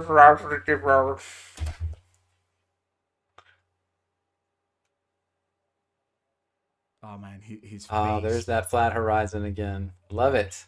It's beautiful. They're at 32,000 feet, you dipshit. What do you expect to see? God almighty. So, Richard, you just went to space. This has got to be the ultimate birthday present for you. Richard? What was it like? Richard, are you listening? Can you hear me? Richard. Richard's trying to fly a fucking spacecraft at the moment. Richard. Are you there? Richard? Mandelbrot says science deniers are obsessed with pictures Richard, because no, they want don't your understand breakfast? anything All right, else. folks, That's again, so true. sorry, we're not getting that transmission through the live broadcast. Oh, sorry, folks. We're not getting that transmission through the live broadcast for you. Oh, here we fucking go. Okay, Brandolin says, okay, so look at pics of satellites in Google out in space. Then look at the Satelloons, and those look more realistic. Not like DeviantArt made them. Sorry for misspellings, and Brandy is right. Okay. All right, fair enough. So, first of all, that has nothing to do with the shape of the Earth, and it's got nothing to do with what you said earlier, which was pictures of the Earth. But let's humor you momentarily with... let me see if I can find some images. Let's see. Satellites in space. Photographs, let's say. Okay, so what would you expect to see? That's the first thing. What would you expect to see of a photograph of a satellite in space? So I will have a look here. So, right, we have all of these lovely NASA cartoons, right? I'm guessing that's what you're going at. That all of these are like stylized photographs of satellites. Except for this one, because that's a real photograph of a stack of Starlink satellites about to be released. So there's one real one. Here's another one of a docking rendezvous of a satellite. Hold on, let me just bring that over a little bit here. So that's another one. Now, bearing in mind that every time we see a SpaceX Crew Dragon or a Cygnus resupply mission docking with the ISS, and we get to actually watch that, we are literally seeing a live feed of a satellite from another satellite. So that's a thing. But yeah, like, so for example, this picture here, not real. Nobody's claiming it is. This picture here, also not real. Nobody's claiming that it is. This picture, on the other hand, is real, and that is literally a satellite connected to another satellite. Here we have a human being on the side of another satellite, because ultimately the ISS is a satellite. Let me see what else. Let's have a look at some other pictures over here. Some other NASA fakery. All right, so we've got Believe it or not, the Starlinks aren't that big. I don't know what else to tell you. So what you would expect is just a photograph of a satellite from another satellite. Now, I've shown you a few of them, but I assume you mean like a television satellite. What would be up there taking the photograph of that satellite? Would you expect them to send up another satellite after or with that satellite just to go and take a photograph of it to prove it to you? Is that what you want to see? I would say that's probably unreasonable expectation. But the other thing you said was satelloons. So you said satelloons look more like a satellite than a satellite does. So I googled satelloons. I'm not really seeing much here. Let's look up satellite. I'm probably spelling satellite wrong, am I? Balloon. I probably spelled fucking balloon wrong too. Doesn't help either, does it? So satellite balloon. All right, now we're talking. Now we're looking at stuff that looks kind of like a satellite. So what makes it look like a satellite? So I assume the what are they called? Solar arrays. What else have we got? Weather satellite, balloon. What else have we got? Ooh, a flat Earth. Oh my god. Yeah, I'm not really seeing a whole lot there. What's this one? Ball Aerospace. Not really sure what that is. That one is another one. I assume a weather balloon, or some other kind of scientific research balloon. So yeah, balloons exist. That's a thing. Well done. Good job. Good start. And they do scientific research on them. Again, great. What kind of shit is coming up in my side? I don't know about you guys, but do you guys find that you get the weirdest, like I'm getting one here, Trump roars back re-stream.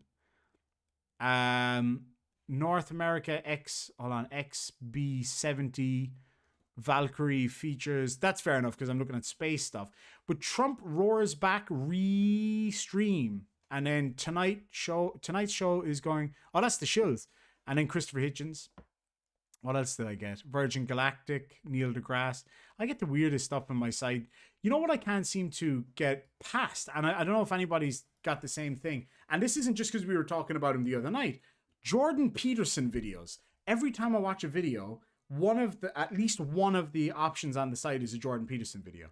And if I'm listening while I'm working and it just auto plays to the next video, it's inevitable that I will hear, I will not. And you hear the obvious Jordan Peterson voice. I don't know if that's just me, but it seems like they've been pushing Jordan Peterson's videos quite a bit. I don't know, but maybe it's just me. Maybe it's because of what I watch. I don't know. You said the pics look more real. So what? Okay, but what are you expecting to see exactly? You can watch a video. Yeah, The Logical Hillbilly. You can watch a video of them releasing satellites from the shuttles. The shuttle orbiters. You can see them releasing SpaceX satellites live. I mean, you can watch it live. I know what Google tells us. All right. With the greatest respect in the world, I feel like it's just going right over your head. So, again, respectfully, I'm just not going to waste my time. Moving on to this guy. It's getting ridiculous. It's really ridiculous that anyone buys this stuff, guys. I just don't get it. But I'm sure you'll also believe all the stuff that's in the Bible. Because that's all very obviously real and makes perfect sense, of course.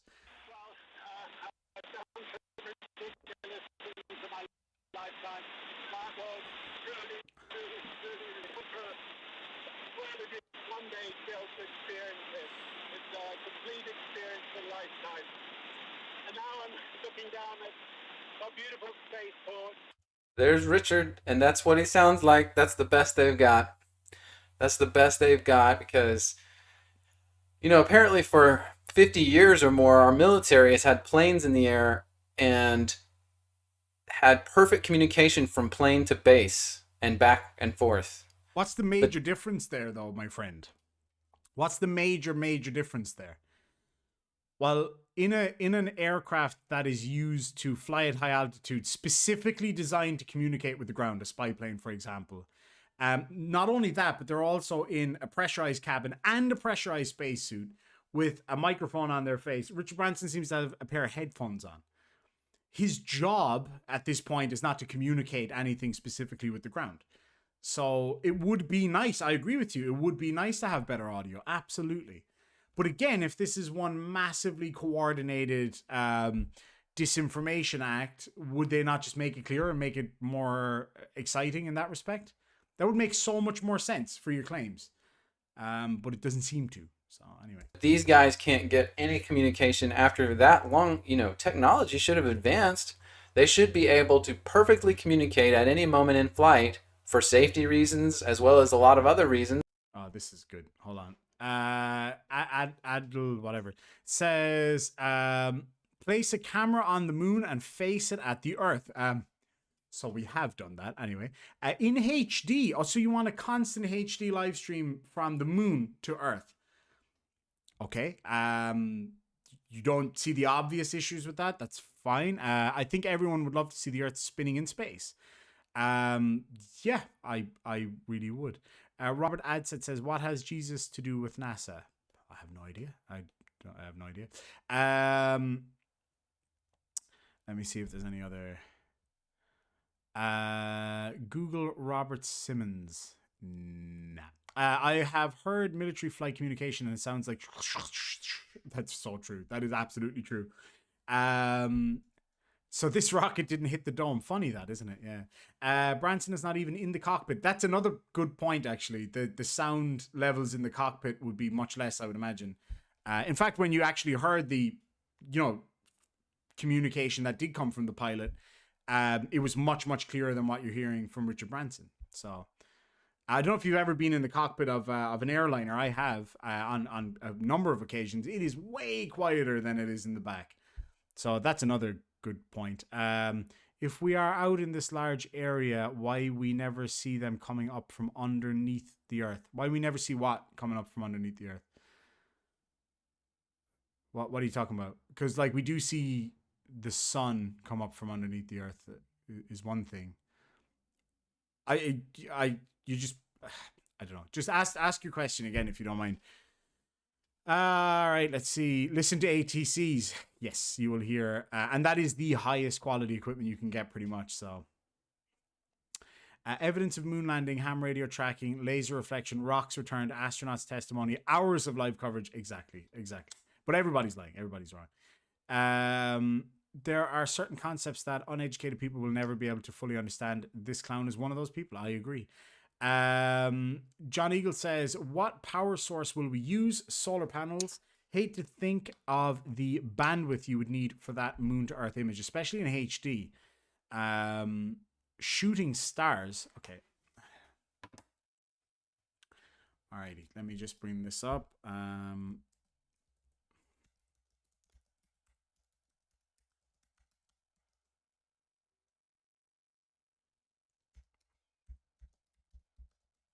So when you talk about shooting stars, do you mean asteroids or meteorites? So what specifically are you talking about? Let me see here.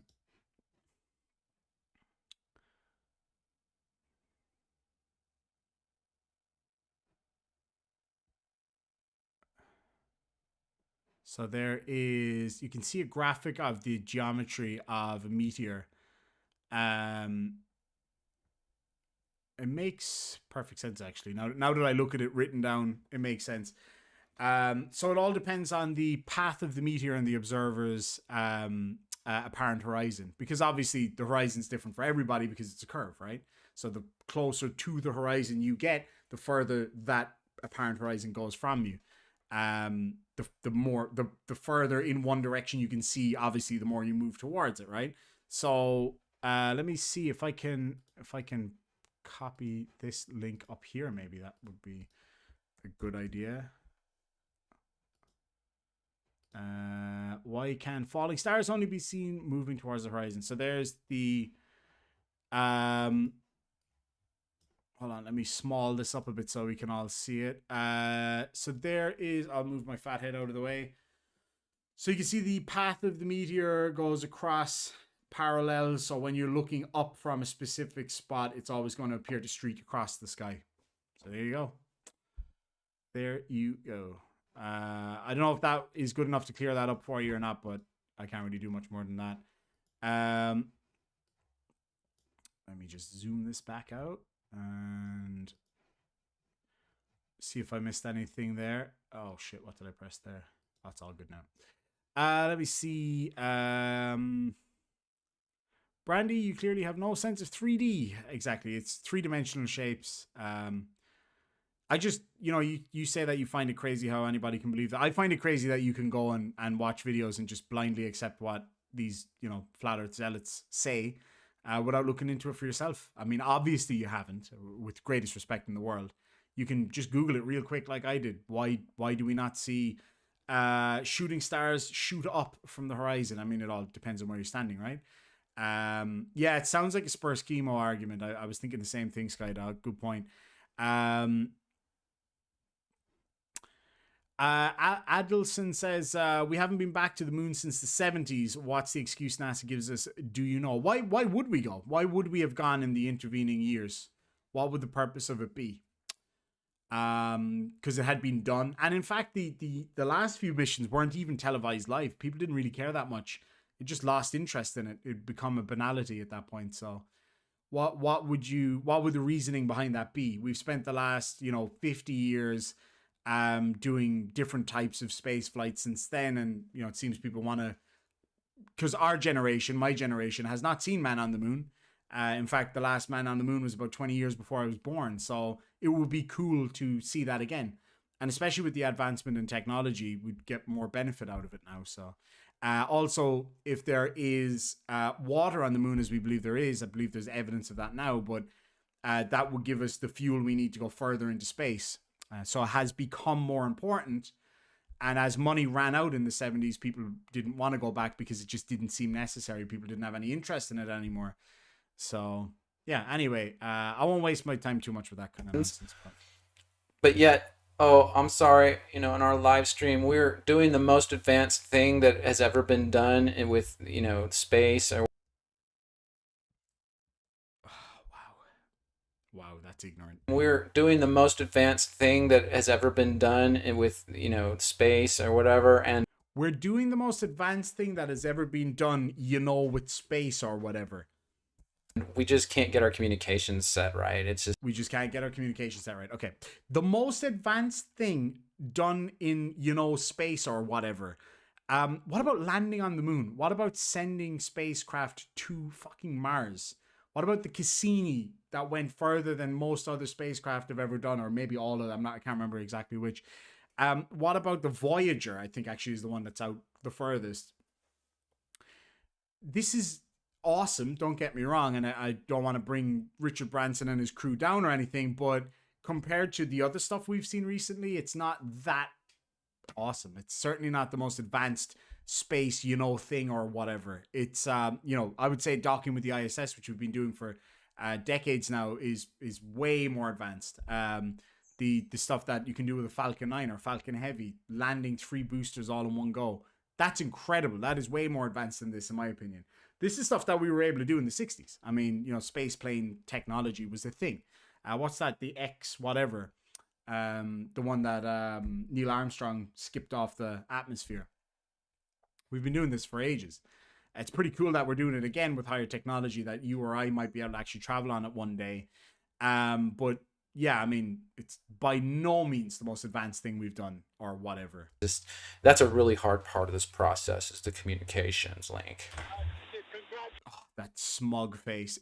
Like when people are smug, it's irritating enough, but when people who have no idea what they're talking about are smug, that's the worst. To everybody for creating such an... Notice the lapel pin. Oh my gosh, I didn't see this before. Do you see his lapel? His little happy... X15, thank you. Little happy thing? Little happy stuff? Of course he's happy. It's been his boyhood dream and now he's lived it out. Oh, what a cynical piece of shit. Look, his little happy bow tie. This is really what Virgin Atlantic is about, Virgin Galactic. They wouldn't say that, but you're going to see that a bunch more times. They want to push this agenda. Oh, he's not one of these as well, is he? You've got to be shitting me. So he's an anti-LGBT guy as well. There's a surprise. There's a fucking surprise. It was Pride Week or Pride Month. The end of Pride Month just went by. So obviously he's supporting Pride. I mean, what? These people are just so hateful, man. They're just it kills me how hateful these people are. It's sad, really, frankly, it's sad. Imagine thinking that everything that's going on around you, like Pride Month, like space flight, like every little thing is this big conspiracy. That's a sad way to live. It frankly is sad. They don't really care much about space or anything else. They're going to push this agenda. They're going to push... What agenda? What do you mean? What agenda? How is it an agenda? It's madness that people think this way, man. Their Khalid concert at the end, because they got to make money with Khalid. They've invested a lot into this Satanist. And so there we go. Satanist. Who's Khalid? I don't know who that is. I got to look. How do you even spell it? Khalid?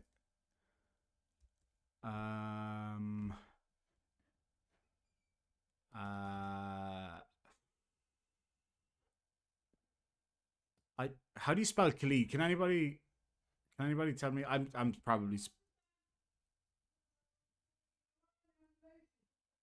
the fuck is going on out there? Something weird's going on next door. I'm just going to ignore that for a second. Anybody in the side chat know how to spell Khalid? Oh, Khalid, like as in the Islamic name. Khalid. What, singer is it? I don't know. Is that a singer? I don't know. Is it a singer or band or what? I don't know. Okay, Khalid, African American singer songwriter. Khalid Donnell Robinson. What's the agenda? Oh wow, he's really young. He was born in 1998. Legend. All right, let's have a look. I've never heard of this person in my life. I've never heard of this person before. So what's the agenda that's involved in this? Is it religious? Is that what he's talking about? Anybody in the side chat able to tell me what the agenda is? Because I have no idea. But the fact that he mentioned Satan is kind of like, yeah. Goes without saying. I'm sure if he sees this video, he'll probably say, because my name is Irish Demon, that I'm a Satanist. To, get a return on that investment. And so because they control the media, they can push him through these live feeds. They own Richard Branson. Do you understand? Richard Branson owns and lives on an island right near Jeffrey. Oh, nah. I'm not getting my channel nuked for your bullshit. The whole Epstein thing is one thing. I'll agree with you on a lot of that, I'm sure. But yeah, you're not going to sit there and tell me that Branson's the same as Epstein. You can seriously suck a fart right out of my arse if you think that. And it's a horrible thing to say about somebody with no evidence. If you've got evidence, then I'll hear you. Trust me on that one. But without evidence, I'm not going to listen to that. That's just not fair. It's a horrible thing to say. All push the agendas they want to push. And that's it right there. Beautiful, beautiful place. Wow, man. What a hateful person. All a wonderful team at Galactic for 17 years of hard work to get us this far. Oh, the audio went out again. Dang it. All right, so I'm so happy we could catch a little part of that. It seems like there's a little bit of a delay in the transmission there. It does have a long way to travel. Oh, yeah. There's a little bit of a delay. We have a long way to travel. After decades and decades of communication and technology experience and advancement, we still can't get this part right. We can get everything else. We can go to space. We can do all these things, rockets, everything else. Can't get the communications right. Sorry. Our bad. The ironic thing about this is the level of ability that we have with communication now is so advanced because of spaceflight. Like, I would not be able to make this video talking to you folks right now if it wasn't for spaceflight. Because I require satellites, etc., to be able to communicate with you folks. The thing is, though, I'm here on the ground in a set location, not moving at Mach 2 through the atmosphere, with a massive amount of turbulence and everything else. And you watching are, I would say, likely in the same position, sitting down, not moving at a high rate of speed. So obviously being able to use a satellite from here is much, much easier. But what happens when it gets windy outside if you're watching satellite TV? Can anybody out there tell me? You generally start to lose connection a little bit because the satellite moves ever so slightly, and that's all it needs. Just a little bit of movement. But anyway, Thomas Curtis says, deception on the population only started when I found out we don't live on a non-rotating sphere. Cool story, bro. Prove it. Anyway, moving on. This is hilarious, man. All of the flurfs are coming out of the woodwork. Now we're going to see it landing. Oh, it's obviously fake because aircraft don't land ever. Oh, what was that? What was what? Was that a cut? A jump cut? It was a different angle, my friend. It would be different if it was the same angle and then a chop. You could put it down to anything. It could be a whole bunch of things. People use different angles, different camera angles. So yeah. Was that a cut? A jump cut? I don't know. It's curious. It doesn't look like it's really on the ground. And then the next clip seems a little too... You can see the shininess underneath the actual obvious mirage. They're in the desert. Like, have you ever been in a hot country? I've lived in one for the last 5 years. I've been to the hottest part of the world. And that's what the ground looks like. Like it's really on the ground. Like you can clearly see. So are you telling me, watching that video, because you obviously your eyes never deceive you or anything, that the right landing gear is getting stuck to another landing gear that's coming up from below it? Is that what we're seeing? Because that's what we're seeing, right? So that must be what's happening then, right? Because your eyes are telling you that that's the case. And then the next clip. See the landing gear coming up out of the ground? Wow. Seems a little too close. Like they edited these together the wrong way. Wow, man. People were there. Like people were literally there, like live streaming from there. It's amazing. The cognitive dissonance is unbelievable. Looks to me like they edited it a little wrong there. They missed the boat. Actually, you can literally see when the wheel hits on the first cut, you can see the smoke just start to come up, and then when they change it, you can see that same smoke. So, no, I don't think that's a bad cut. It's just one angle to another angle, to a better angle, arguably, because this one's quite distorted, and the other one's much clearer. See that? Boom, there's the smoke. Watch now. See the smoke? Looks to me right after this. Like smoke and smoke. So yeah, that's perfectly they nice. edited it a little wrong there. They missed the boat. Nope. You see that? From where the one cuts to the other starts, it doesn't seem... All right, let me address a question in the side chat. There's no explaining this. Says, what do you get out of this? There's a few things I get out of this. Number one, debunking misinformation on the internet. It's really important. As evidenced by some of the other things that this guy said down there. Once you get caught in one trap of one conspiracy theory, you get dragged down that wormhole and you get into all sorts of other conspiracy theories, which leads to some awful shit that I've seen personally multiple times from my previous job, from being on the internet, stuff like that. I've seen it go through the courts. I've seen people in jail because they believed in certain conspiracy theories and acted in a particular way as a result of that. Also, it's funny. It is funny to break down these videos from people who claim to know so much, but evidently don't know shit. So I get a lot out of it. Thank you. What do you get out of coming and commenting here? Answer me that. Who was it? There's no explaining this. Explain that. What do you get out of commenting in my side chat? Thomas Curtis says, arrogance is way worse, bro. I agree. I'm not being arrogant. I'm being honest. It's something that it seems flat earthers are incapable of. My question is this: how in the 70s did the astronauts make it through Orion's radiation belt? Orion's radiation belt. And nobody died, but in 2021, they can't figure out how to go through the radiation belt. Makes no sense. Who says they can't figure out how to go through the radiation belt? That is simply not the case. I'll see if I can find this graphic I had before.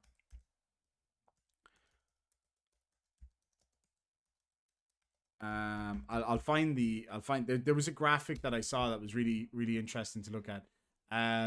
But yeah, I'm not really sure what Orion's radiation belt is. I assume you're talking about the Van Allen belts. That would be my guess. It's not that they are incapable of going through them. They certainly are capable of going through them. It's just that we have different safety parameters now than we had back then. The technology exists to go through them. There's no question about that. You can go on research it for yourself, bro, as you flat earthers love to say all the time. Nobody said that they physically are incapable of going through the Van Allen belts. Just that it's not very safe to do so. And in fact, SpaceX have already addressed this with their lunar module. They're going to be keeping water in the exterior shell of the craft. And water is one of the best things to buffer you against radiation. Question answered. Do you have any further questions? We have requirements these days that we didn't have in the 60s and 70s. Like some vehicles didn't have seatbelts, you have to have them now, or airbags, for example. Things change. Doesn't mean you can no longer drive a vehicle that was made in the 50s. Just means that it's not as safe. And you couldn't make one like that today for that same reason. Roy Lou says, Guten Morgen. Guten Morgen, Roy.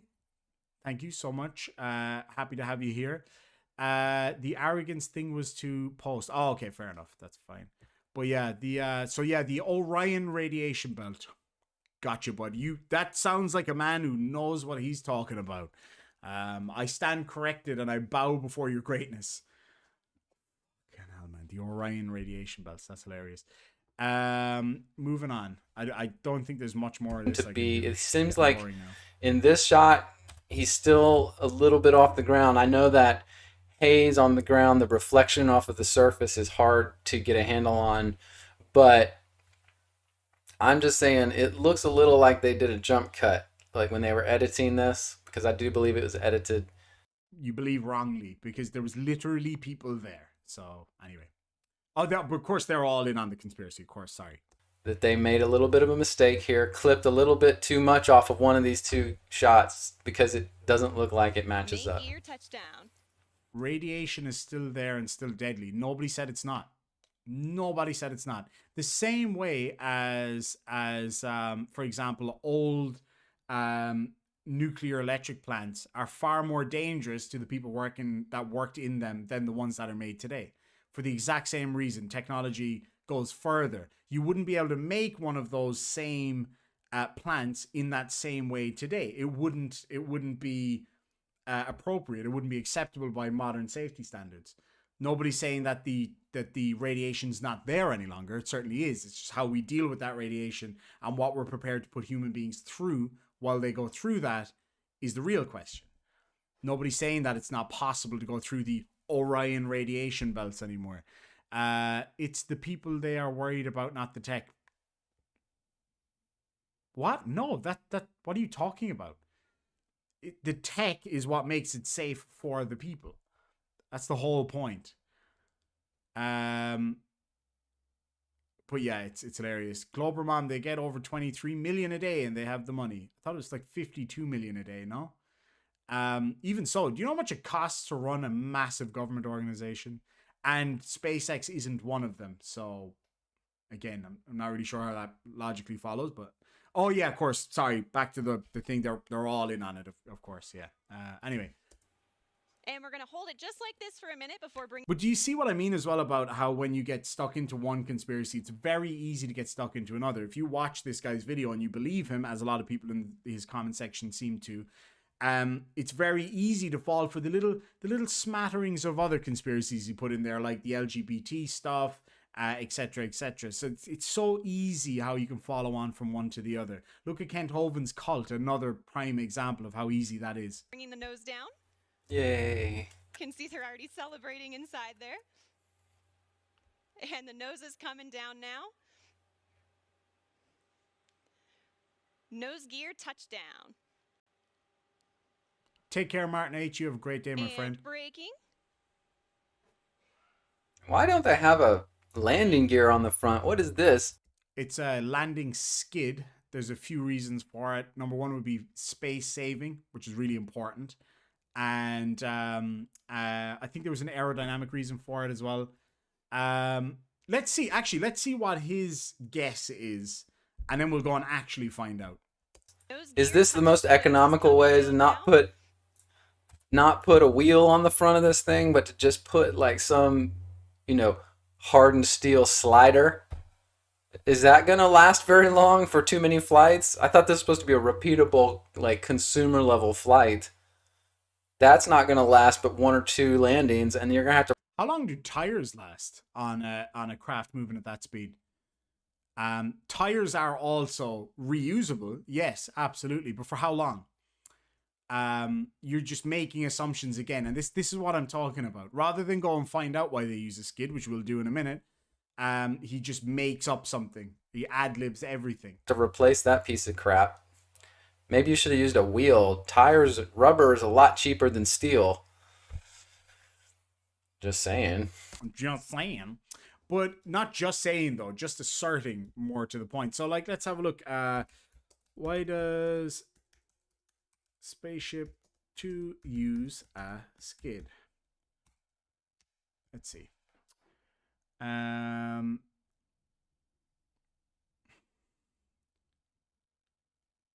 going to see if I can find what the purpose behind it is.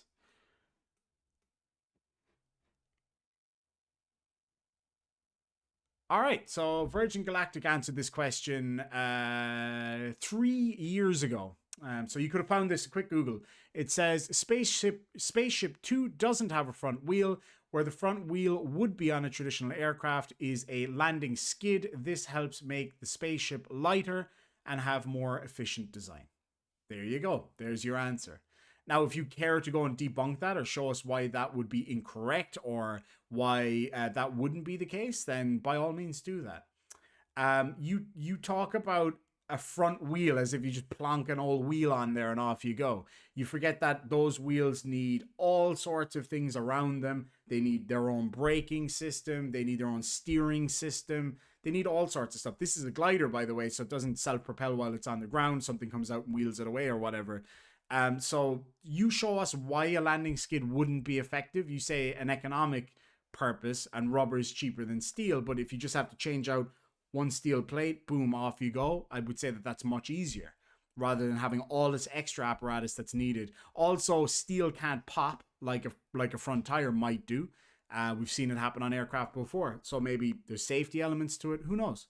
I don't know. It's not my area of expertise. It's evidently not yours. Go find out for yourself. But that's literally what Virgin Galactic themselves said, that it was used to save weight, which was my guess. But anyway, so there you go. Yeah, so now he's an expert in spacecraft design as well. Well said, Mandelbrot. And yeah, they can just easily replace the skid. It's yeah, simple. Yeah, Concorde was felled by a tire. That's a really good point too. Deep space and low Earth orbit are two different things. Well done. That's what can I say? Well done. Good job. Nose gear touchdown. And braking. Look at the eyes just looking for something to find that's wrong. Braking. See, that's another thing. If you just have a rubber footy on the front, there's no brake up there.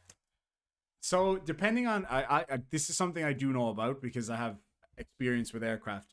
Depending on the type of aircraft, most aircraft don't have front brakes. So when I mentioned about it earlier, they don't necessarily have front brakes. It just completely depends on the type of aircraft and what its purpose is, what size it is, how fast it travels, etc., etc. So if we were to look at the U-2 spy plane, would you complain that there's skids on the side of that too? Because there's skids on the side of that that's used for takeoff. When it lands on two wheels like a bicycle almost, and then it tips over at the end. Go pick that apart. Tell us why that wouldn't work. Also, the funny thing about it is the skid in and of itself would act as a brake because it's contacting the ground and running along the ground. Have you ever put your foot down while you're riding a bicycle? It slows you down, right? I assume that's air brakes underneath the red and white flaps. I don't know. I don't know a lot about this spacecraft. Evidently, neither do you. But we're trying to work this out as we go along, right? But like, for example, big like Boeing aircraft, for example, wouldn't have... let me see, actually. I'll check it out.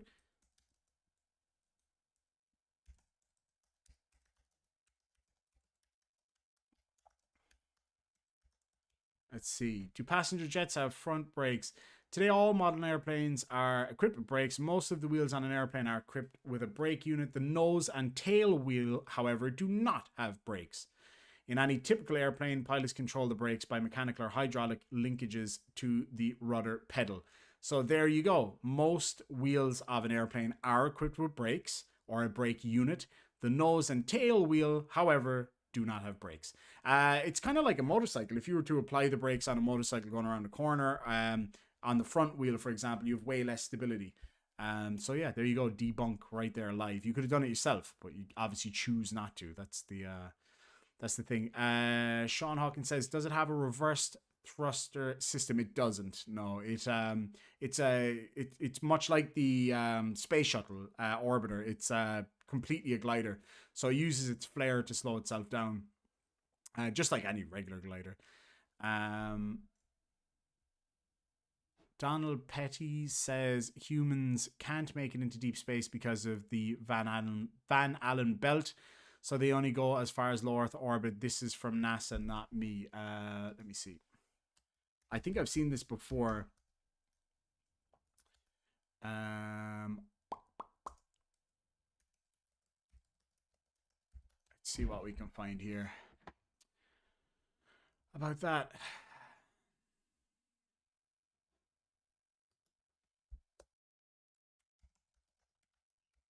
I'm going to have a wild guess that it's cherry picking, but let's see here. If you got a link, send me a link, man. I'll have a look at it then. I'm not going to keep wasting my time on this, but let's see. All right, Science Channel. Alrighty, let's have a look. Why? Let me see. Van Allen belts.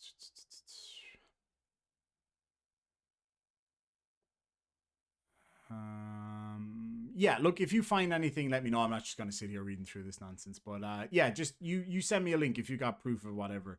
That would be awesome. But yeah, I'm going to have a wild guess that is just cherry picked. What you say his name was? Donald? Let me see. I'm trying to figure out what to look up to find what you would be looking for there, because there's a lot of information. All right, let's see here. Alrighty, let me see. So,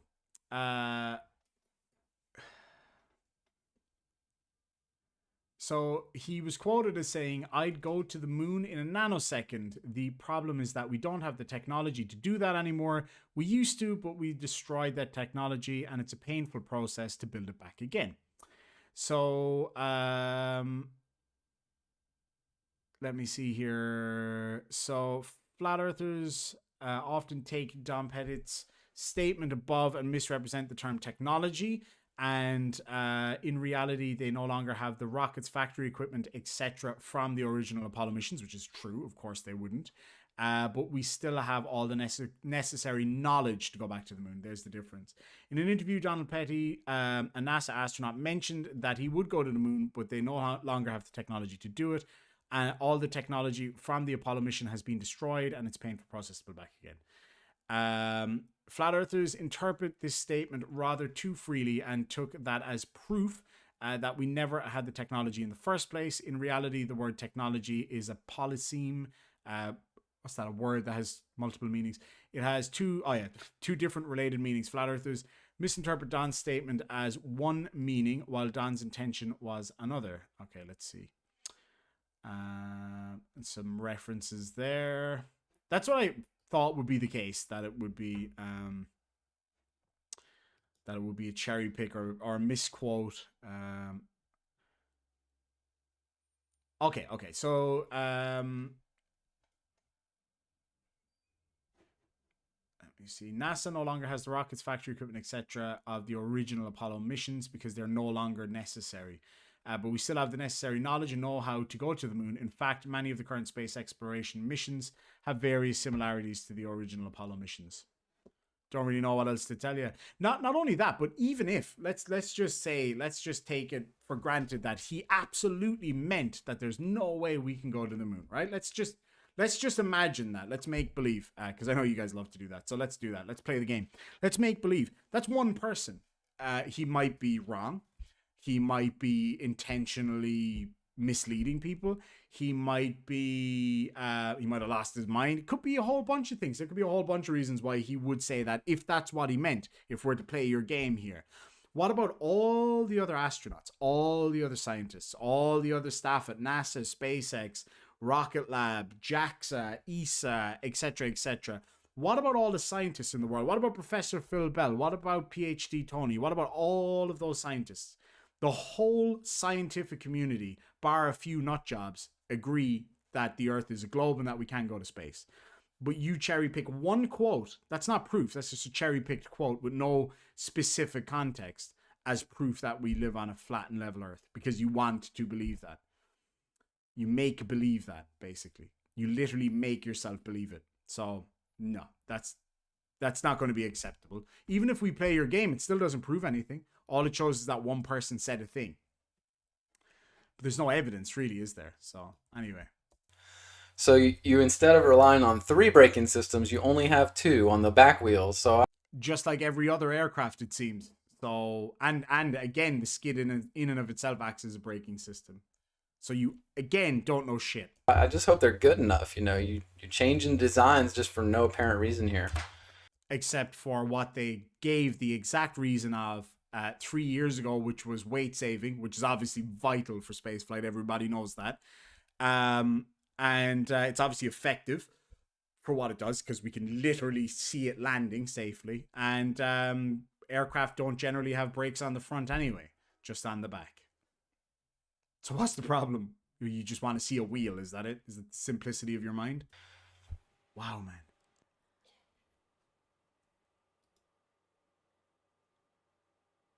Lord Illuminous Pooh says, I concur, Doctor, for $2 US. The landing shot.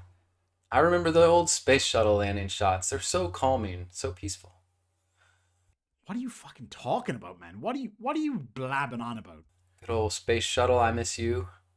Me too. It's an awesome machine. The glider the space shuttle, the glider that made noise as it lands like an airplane. Oh my God. Thank you for proving the sheer lack of knowledge that you have. Wow. Oh my God. The smugness. Look at his face. Oh, I love when people who don't know what they're talking about are smug, and we're about to prove them wrong. The space shuttle, the glider that made noise as it lands like an airplane. Does your hand have an engine? Serious question. Does your hand have an engine? No. But what happens when you move up past your ear really fast? You hear something, don't you? What's that sound if there's no engine on your hand? It's the sound of the air being moved around, isn't it? It's that friction. So when a massive spacecraft is tearing through the atmosphere at high speed, you expect to not hear anything. Oh my God, man. Wow. Thank you. That's the stupidest thing. That's the single stupidest thing you've said since the start. And that's saying something.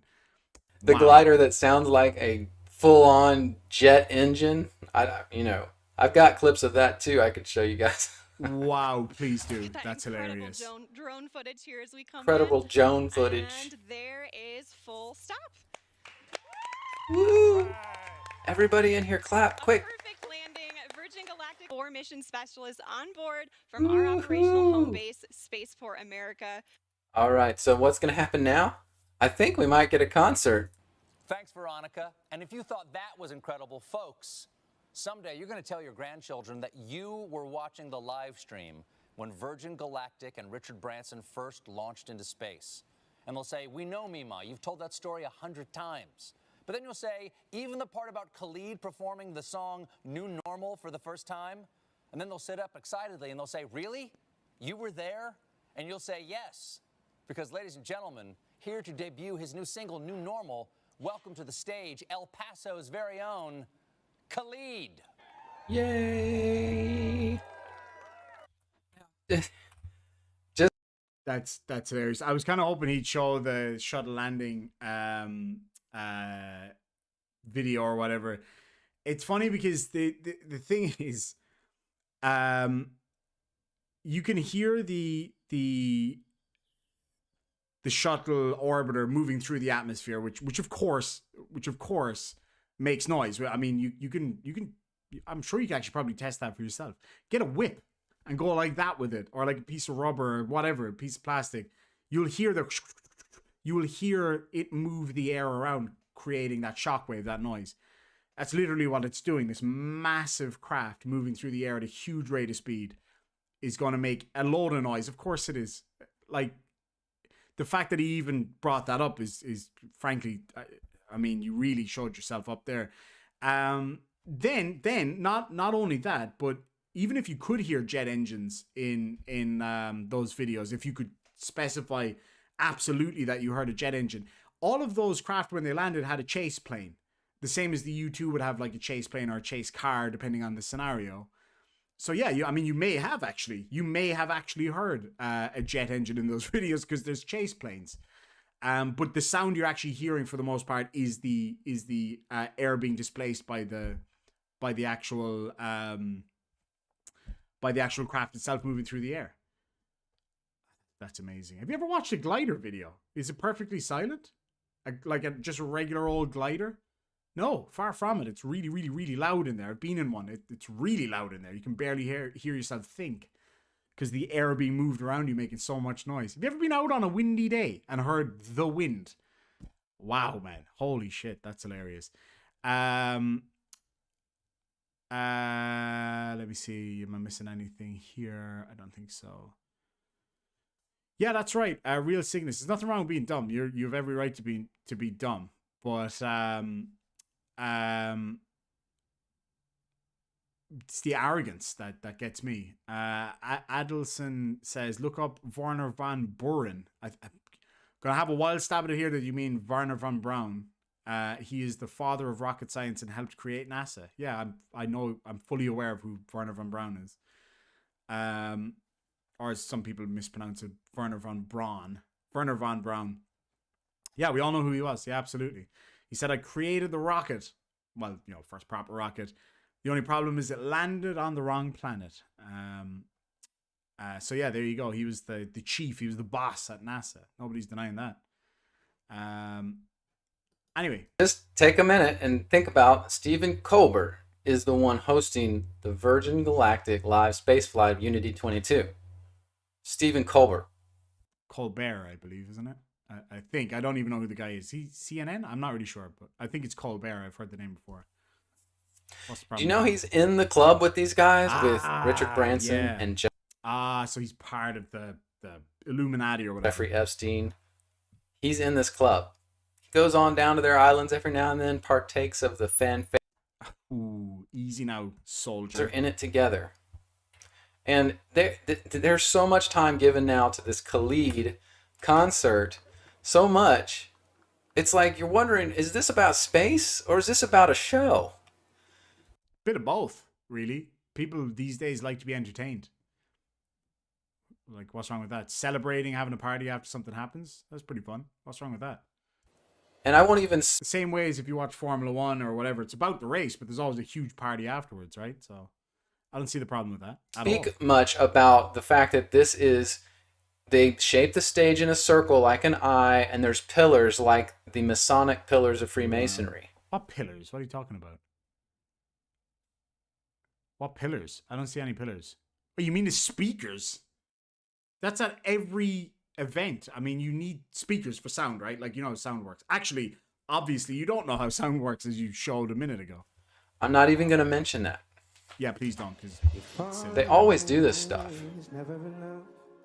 It's almost like a ritual. They have to end this with a ritual, satanic ritual. Oh, satanic ritual. Singing a song is a satanic ritual? What were they doing in my Catholic church when I was growing up? Oh, they're probably Satanists by your standards too. Lord Luminous Pooh for $2 says, this is going in my skeptology thesis. That's hilarious. I have my I have my PhD in skeptology. But yeah, they're all Illuminati. This is hilarious. I thought that kind of stuff was gone now. I really did. Because it became such a meme. Like it's the demonic, satanic symbols and all that shit. I thought that was all gone. Because you've been involved, and they need to now essentially sanctimoniously sanctify you through their ritual of Khalid. Ritual of Khalid. What's the what is it about this Khalid person that makes it satanic? I genuinely don't know because I've never heard of the guy before today. So And they're staged based on Masonic symbols. how? It's a circle. Is my pizza a Masonic symbol? What are you on about, dude? Jesus. Freemasonry and Satanism. This is what they do every time, people. It's what they do every time. Wow. Oh, wait.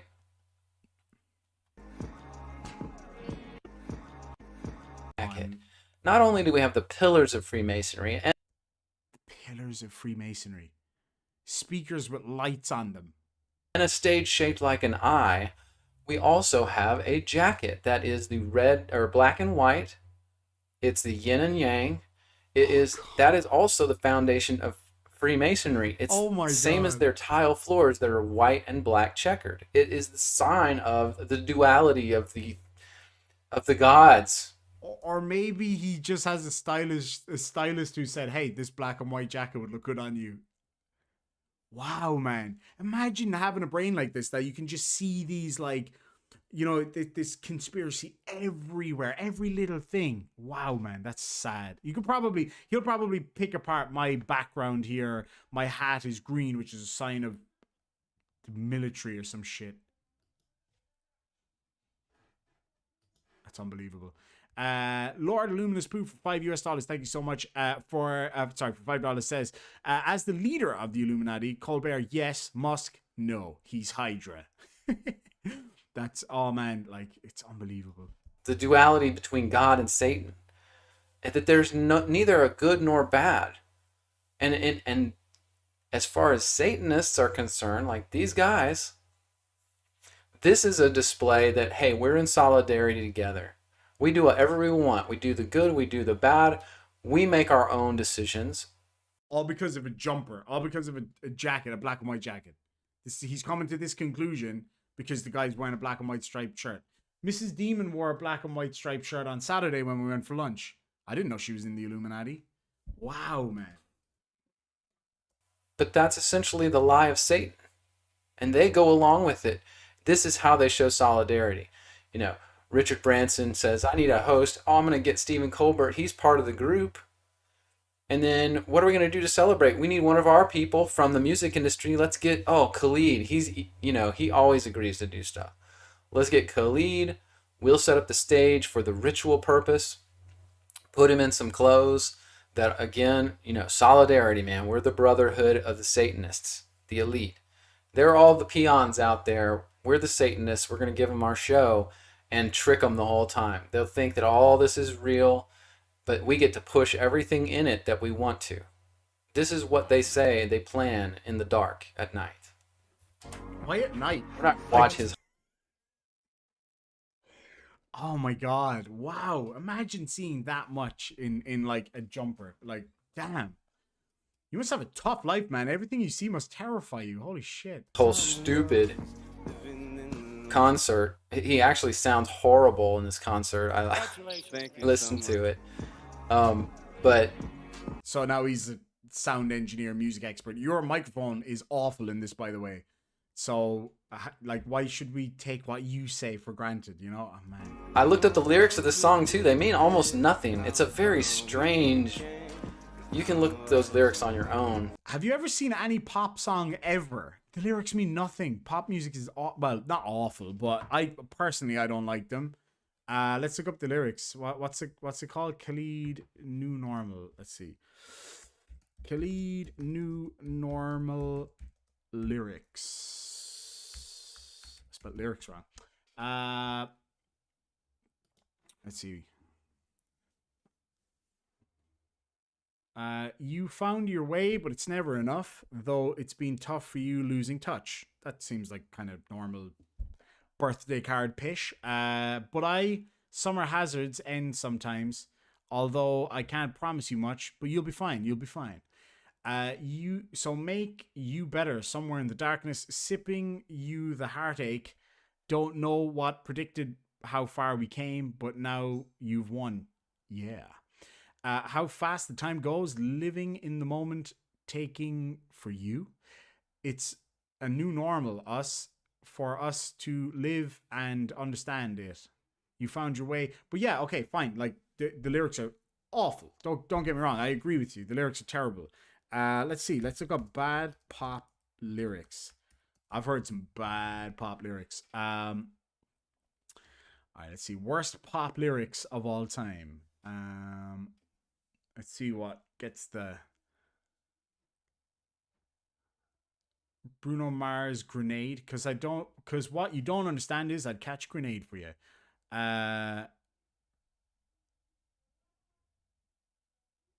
Miley Cyrus, driving so fast, about to piss on myself.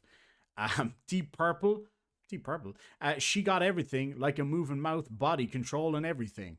Yeah, so okay. Keisha. Anyway, zip your lips like a padlock. Yeah, that's a bit that is bad. So yeah, ever seen any pop song ever? Anyway. Adelson Vieira says, question, if me and you are standing in the North Pole and you take a boat non-stop to the South Pole, at what point do you start going upside down when you approach the Southern Hemisphere? Are you new here? You must be new to this whole flat earth world. Maybe the flat earth world is getting a resurgence. There is no upside down in space. What are you talking about? Up and down are relevant to the center of gravity, which is the center of the earth. The same way as, you know, me here in Australia and you wherever you are, let's say North America or Europe. If you were to zoom out from the globe and were for some reason able to see both of us, which would be impossible because of scale, then we would look like we're facing the opposite direction. Absolutely, of course we would. But because the earth is huge and we're really, really, really small, you can't see us and it's not noticeable. Because it's all relative to what's directly beneath our feet. So, wow, that you must be new. You must be new to the flat earth world if you're asking stupid questions like that. Yeah, you gotta be. Sorry, that's a stupid question. That's been debunked 500,000 times. There is no up or down in space. It's relative to what's around you. It's just a strange, weird song. Here is the reveal of the guys getting off the flight. Now again, this could have been filmed any day of the week, any month. It could have been filmed a month ago, but this is on the live stream. Except for people saw it. That's we cannot fall for this stuff, people. We cannot fall for this.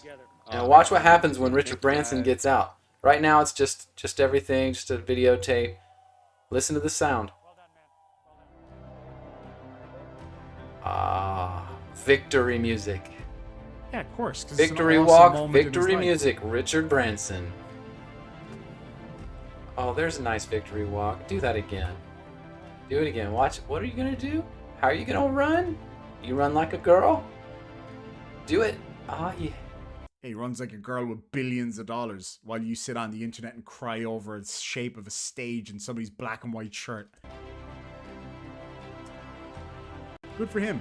It must be an amazing feeling to have finally lived out your live stream. That's an amazing thing.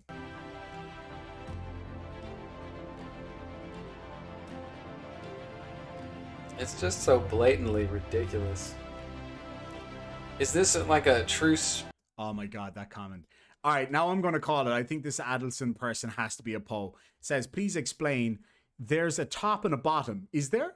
Based on what? What's the top and what's the bottom? In your view, there's a top and a bottom. Someone has to be upside down. Oh wow, man, that is just hilarious. Imagine having no concept of how anything works. Like, if you're going to try to debunk how we say things work, at least understand what we say. I mean, there is no upside down in this context because it's all relative to the center of gravity. So as you move around the earth, where your feet are is down. So it doesn't matter where you go. The same way as if you go on any planet, it would be the exact same thing. It's towards the center of gravity. I'm sorry, you have to be a Poe. There's no way you could ask that question seriously. I mean, even the big flat earthers don't ask those questions. Micah Watch, I agree. He says people are, he or she, I'm not sure, says people will never learn that Earth big, humans small. It's like when people say, why can't we see what was it? Why can't we see airplanes from the footage from space? Do you know how small an airplane is compared to the size of the planet? Like, oh, it's just hilarious. It really is funny. Or the other one is when you look at the Himawari 8 satellite, live feed from geostationary orbit, hundreds and hundreds of thousands of miles away from Earth. And they ask, how come you can't see other satellites going beneath it? Because a satellite, on average, is about half the size of a refrigerator against the size of a whole planet. How do you expect to see that? Why can't you see an individual person when you're cruising at 36,000 feet in an aircraft? For the same reason. And then the other thing was the Orion's belt thing that they said earlier. Oh man, Orion's radiation belt. What are you talking about, man? Base thing? Is this real technical? Did they work hard at this? Is this legitimate, or is this just a show? Does this look like a show to you? Like a movie? It does look like a movie. Well, yeah, because people like to see things like this, right? I mean, we don't all live in this horribly boring, bland world that you evidently do. We like a bit of pizzazz. There's nothing wrong with that. You ever seen a SpaceX mission? So maybe we should listen to our minds and our hearts and say, it looks like a movie. It must be a movie. It must be fabricated. Would you apply that same principle to your Bible? I would doubt it. I would say that you would agree 100% with that Bible. If the Bible said that space was real, you'd agree with that immediately, wouldn't you? You wouldn't question it. For our viewing entertainment. It must be. Richard Branson goes on with the victory music. I guess like with this thing, first and foremost, for the majority of people watching it who don't have any major particular interest in space flight or the science behind it or the advancements made to do it, etc., it is just entertainment for those people. The same as the news is. For most people, it's just entertainment. So, yeah, most people watching this think, I know who Sir Richard Branson is. He's going to space. Wow, cool. Click. They don't necessarily care about the science. They don't care about your worldview about the Earth being flat. They just want to see this guy they know go into space. It's pretty cool. The victory laps. Like I said, they're going to get an opportunity here to just freshen up. But while we wait, let's hear more Adelson about some of says the other Lamau, Virgin companies so I'm guessing you in our are a Virgin Poe family. then. Not a Oh, now we get the real reason for all of this. The Virgin propaganda reel. Here you go.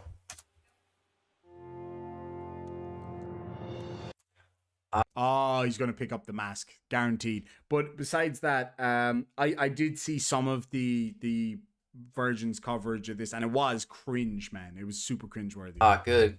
We start here with a nice shot of masking. We want you masked. We want you happy.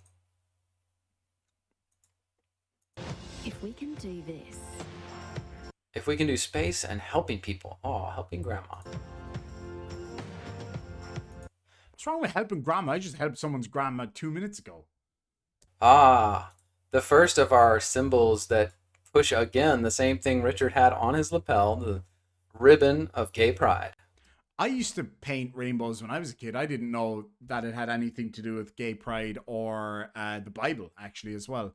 Because, of course, it used to be a symbol of Christianity. But I didn't know that when I was a kid. I just drew because it looked cool. All right. And now we're going to splice in lots of different shots. And it is a pretty hot topic right now. So, yeah, it's probably there for that reason, for sure. I completely grant that. But, yeah. Of the rainbow, so you get the picture. And it's going to get worse as we go. Just wait. I can't wait. Imagine what else we can do. Oh, what was that? Hold on. Probably a triangle somewhere. What else we can do? Imagine. Imagine what else we can do. Oh, what is this? Is this perhaps a lesbian athlete? Oh, good. That's what we're pushing. I don't know who that athlete is. That looks like I assume the London Marathon. That's what we're pushing. I don't see how we can be any more blatant about this. But hold on, where did you get her being lesbian from? Even if she was, what difference would that make? We'll try. If we can go here, imagine where else we can go.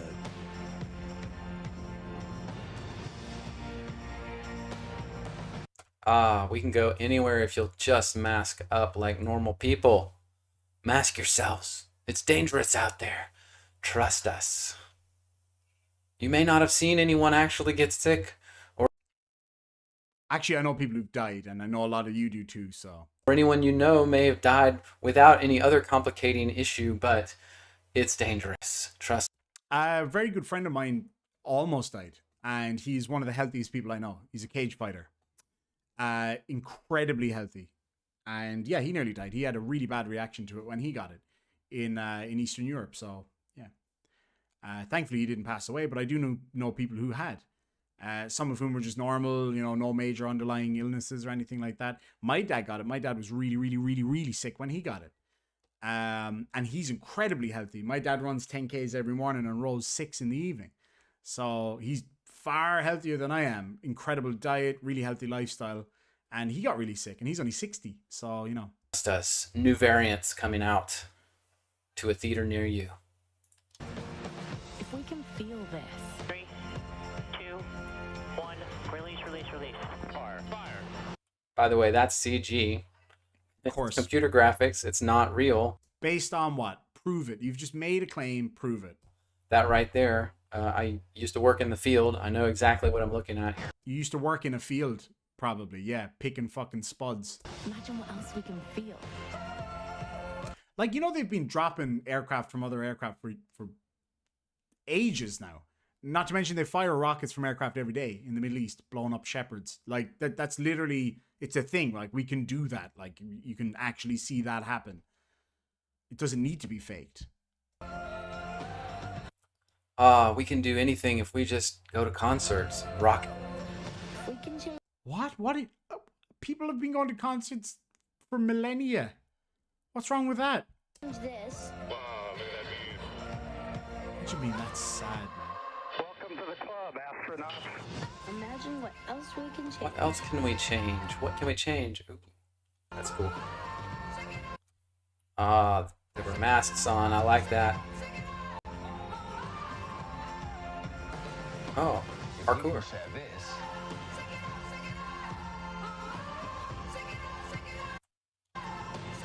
We can. We can. We can. We can. We can. Our PhD Tony, yes, we fucking can. Wow, we can grab a balloon and fly away. I think that's just a representation. Like, you know, art is still a thing, right? Damn, what a sad lifestyle, man. We can be so smart we can do dribbling soccer balls with our phones and, you know, one race type He's just trying so hard to find things now, and he's just making himself look like even more of an idiot. and, you know, one race type of person can defeat all the other race type of persons. I don't understand this. Wow, man. Wow. Imagine picking on a kid, being racist towards a child. Jesus. Like, I'm looking at that image. It appears that most of the kids in there are different ethnicities, it seems. I could probably dribble a ball while looking at my phone. Yeah, I definitely could. Oh, here's another plug for our rainbows. We love rainbows because what do they symbolize? Maybe it would have something to do with the fact that people like you have hated and killed those people for millennia. And now those people have the freedom to go and live their lives as they like. And we respect and support them. So maybe look at yourself. Maybe look at your own belief system and the actions of people like you for millennia to see why people take pride in being the way they are. So yeah, that says a lot more about you than it does about anybody else. Who knows? Rainbows. Yeah, we know what they symbolize as far as they're concerned. And they keep putting them everywhere.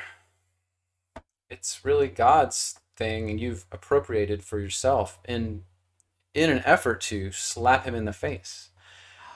Get ready for this slap back. Oh, that sounded like a threat to me. I don't know about you guys. Did he just what is he getting at there? I'm gonna reach out to this guy and ask him, what's the timestamp? 35 minutes and 9 seconds. Let's see. I'm gonna reach out to him, see what he has To to say. slap him in the face. Get ready for this slap back. That was straight up and down a threat right there. Slap him in the face. Get ready for this slap back. Wow. What a disgusting fucking person. Oh, there was some more rainbows. I mean, they're just gonna keep going with that.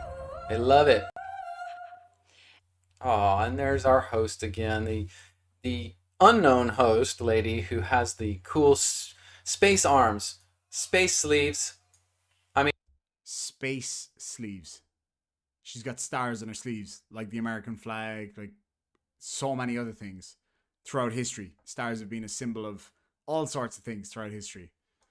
And guys, if this isn't just a joke to you, I don't know what is. Oh, it's a joke, all right. Listening to you is a joke, man. This is what they do. It's what they do. Wow, what a sad. It's almost like they make fun of us by doing these things. Yeah, we are making fun. You know, on the original live stream, the whole thing, like from the beginning, I couldn't watch back through most of it. Stephen Colbert does a huge section. It's mostly propaganda and just filler the whole time, but it's like a show. It's definitely pre-recorded. They have this sequence where they come in and they sign their names. One license to thrill. Victory music. Astronaut 002. This is a play. This is a show. Look at this. Astronaut 003, Colin Bennett. What a beautiful bag. Sarisha. Astronaut 004, Sarisha Bandla. And she's astronaut 004. Thanks, guys, for helping me out with this video shoot here. And, you know, later I'll take all you guys that are, quote, astronauts to my island. We'll party. Just wait. Wow. What a disgusting person. Congratulations, Unity 22. So, like, the whole point of Richard Branson bringing the pride flag with him on his space flight was in honor of the people that were murdered by people like you at the Pulse nightclub. So you should probably thank yourself and people like you for those reactions. Well done. Lord Illuminous Pooh says, I can beat up his god. No, you can't, because it doesn't exist. Man, like, this is unreal. What a disgusting person. The flight, but they always end up this way. It's inevitable. They resurrect this guy, NASA. He's from NASA, right? So this is one thing I wanted to talk to you guys about. NASA. He's from CSA, the Canadian Space Agency. And I'll probably end it after this, but do you realize that this guy has been their front man for years? He's also in the club since NASA days. And what happened to NASA? Obama started the dismantling of NASA. He didn't say that. He was all about NASA and going to Mars, and they planted a lot of people in NASA. They had their cheerleaders when Curiosity went to Mars, which was all fake. And I'll show you that in a coming video. Can't wait. Let's do a debate about it. Obama was at that moment trying to dismantle NASA to a certain level. And what happened? What did Obama's administration do? They started reappropriating funds for green companies. And what were some of the green companies? Oh, Virgin and Tesla. So Elon Musk and Richard Branson were identified as, we're going to use those guys to move some of our space playground crap into the private sector so it cannot be overseen by government oversight committees. But that's a cool story and everything, but NASA, ESA, JAXA, etc. still do their own space flight. You know that, right? Like, they still have hundreds of their own programs, right? Wow. What would be the point either? Because they've been doing it since the 60s. So what would be the point in that? Wow, man. That's how we can control more of this and do more of it. But I thought they control everything anyway, no? That's what you've been saying all along. That's what all of you guys say all the time. So they if anything, moving it into the private sector would be less safe for hiding their agenda or whatever. Hired and they built Elon Musk. Do you understand that? And they built Richard Branson. They built those guys to... Hold on a second. Adelson Vieira says, wow, you placed me on timeout. I did not time you out. That would have come up on the side chat for all of the mods. I did not time you out, and I don't believe anybody else did. If they did, then that's on them, but I didn't time you out. I don't time anybody out. Ever. It's a free speech channel. You can say whatever you want. To do this. If you type certain things in the side chat, though, I know that YouTube does filter that out. Like, I know they filter out some swear words and things like that. That's not me. That's YouTube. Take it up with them. Spread some of their technology, their secret stuff, and the whole charade of space into these private companies so that the government and the people would have zero control over it forever. But that's what they... literally the exact opposite, though. By giving it to private companies, private enterprises who can hire whoever they want within reason. I know SpaceX are limited on who they can hire because of rocket technology laws and all that kind of stuff, but... That's what Obama did. Do you realize what all Obama did to this country? John says, did I goof? I don't know, John, did you? And the world. About, man. Because the whole world watches SpaceX and Virgin. And I did previous videos on SpaceX. It's just as bad. Every time something important is supposed to happen, their technology failed. I don't mind, John. Anybody, if you're a mod in there, that's your call, guys. If he's being a pain in the ass or whatever, it's up to you guys. But no, I didn't do it. But if somebody else did, I trust my mods. So it's totally up to you, folks. Or there's a cut, or there's some glitch every time. Free speech, your hat sucks. Okay, you're going on timeout, Adam. If that is your real name. I hope this makes sense to you guys. I mean, you know, they do this stuff over and over and over again. Over and over. And they expect us all to just swallow it and move on like everything's great. Oh, space is great. Humanity's getting better all the time, but we never seem to get out of space. We never do anything up there. Except for sending things to Mars all the time. The Cassini went through the rings of Jupiter. Or Saturn, was it? I don't know. Cassini went fucking miles out there. Just like they talked about the moon, you know, the Apollo missions. Oh, we lost all the telemetry data for the Apollo missions. We lost all the technology we used for the Apollo missions. What? So why would we still have the factories and the experts who are probably mostly dead now because of how long ago it was? Why would we still have all that stuff? Why? Like, does Toyota still have the factory equipment that they used to build the first series of the Sprinter or the Toyota Corolla? No, of course not. Read into what they actually said. Don't just cherry pick like you guys always do. Let's all grow up and let's start realizing these guys are pushing crap down our throats every time they do this. Like religious people would never do that. We need to stop. At least on this live stream. As of right now, you know, maybe 88,000 people liked this video, but 2.6 thousand are smart enough to know what this is about. And there we go. I dislike. Okay, cool story, bro. 2,601 dislikes. Y'all take care. Stay safe out there. Don't get tricked by things like this. And there we have it, lads and lassies. I will be leaving a comment on his video in a while. What I don't want to happen is people to go over there and give him any abuse. That's not going to achieve anything. So please do not do that. I'd appreciate it if you just treat him with respect. I mean, call them out on their nonsense, but please do just treat people with respect. You guys know I'm not about that. I'll take the piss out of people all day long, no question. But yeah, not being aggressive or anything. It just doesn't get us anywhere. But anyway, I think that was an obvious disaster of a video from him. But what I'm going to do is I'm going to reach out to him. I'll give him an opportunity to come on and have a chat with me. And see if we can figure out what this is all about. It's kind of funny though. It's like at this point it's just a joke. But anyway, lads and lassies, we've been going now for nearly 3 hours. I've got to go do a few things and get ready for later. I should have a video out tonight my time, Australia time. I'll let you guys know what's happening with that. And yeah, thank you so much for joining me. Thank you for the super chats. Thank you for the likes. all of that good stuff. I'm going to go over, have a quick chat with that guy, see if we can't get in touch with each other and maybe have a debate or something. We could have a debate on this channel or whatever the case may be. And we will catch you guys in the next one. Thank you so much. And remember, don't fall for their nonsense. Have a great day, lads and lassies. Sláinte.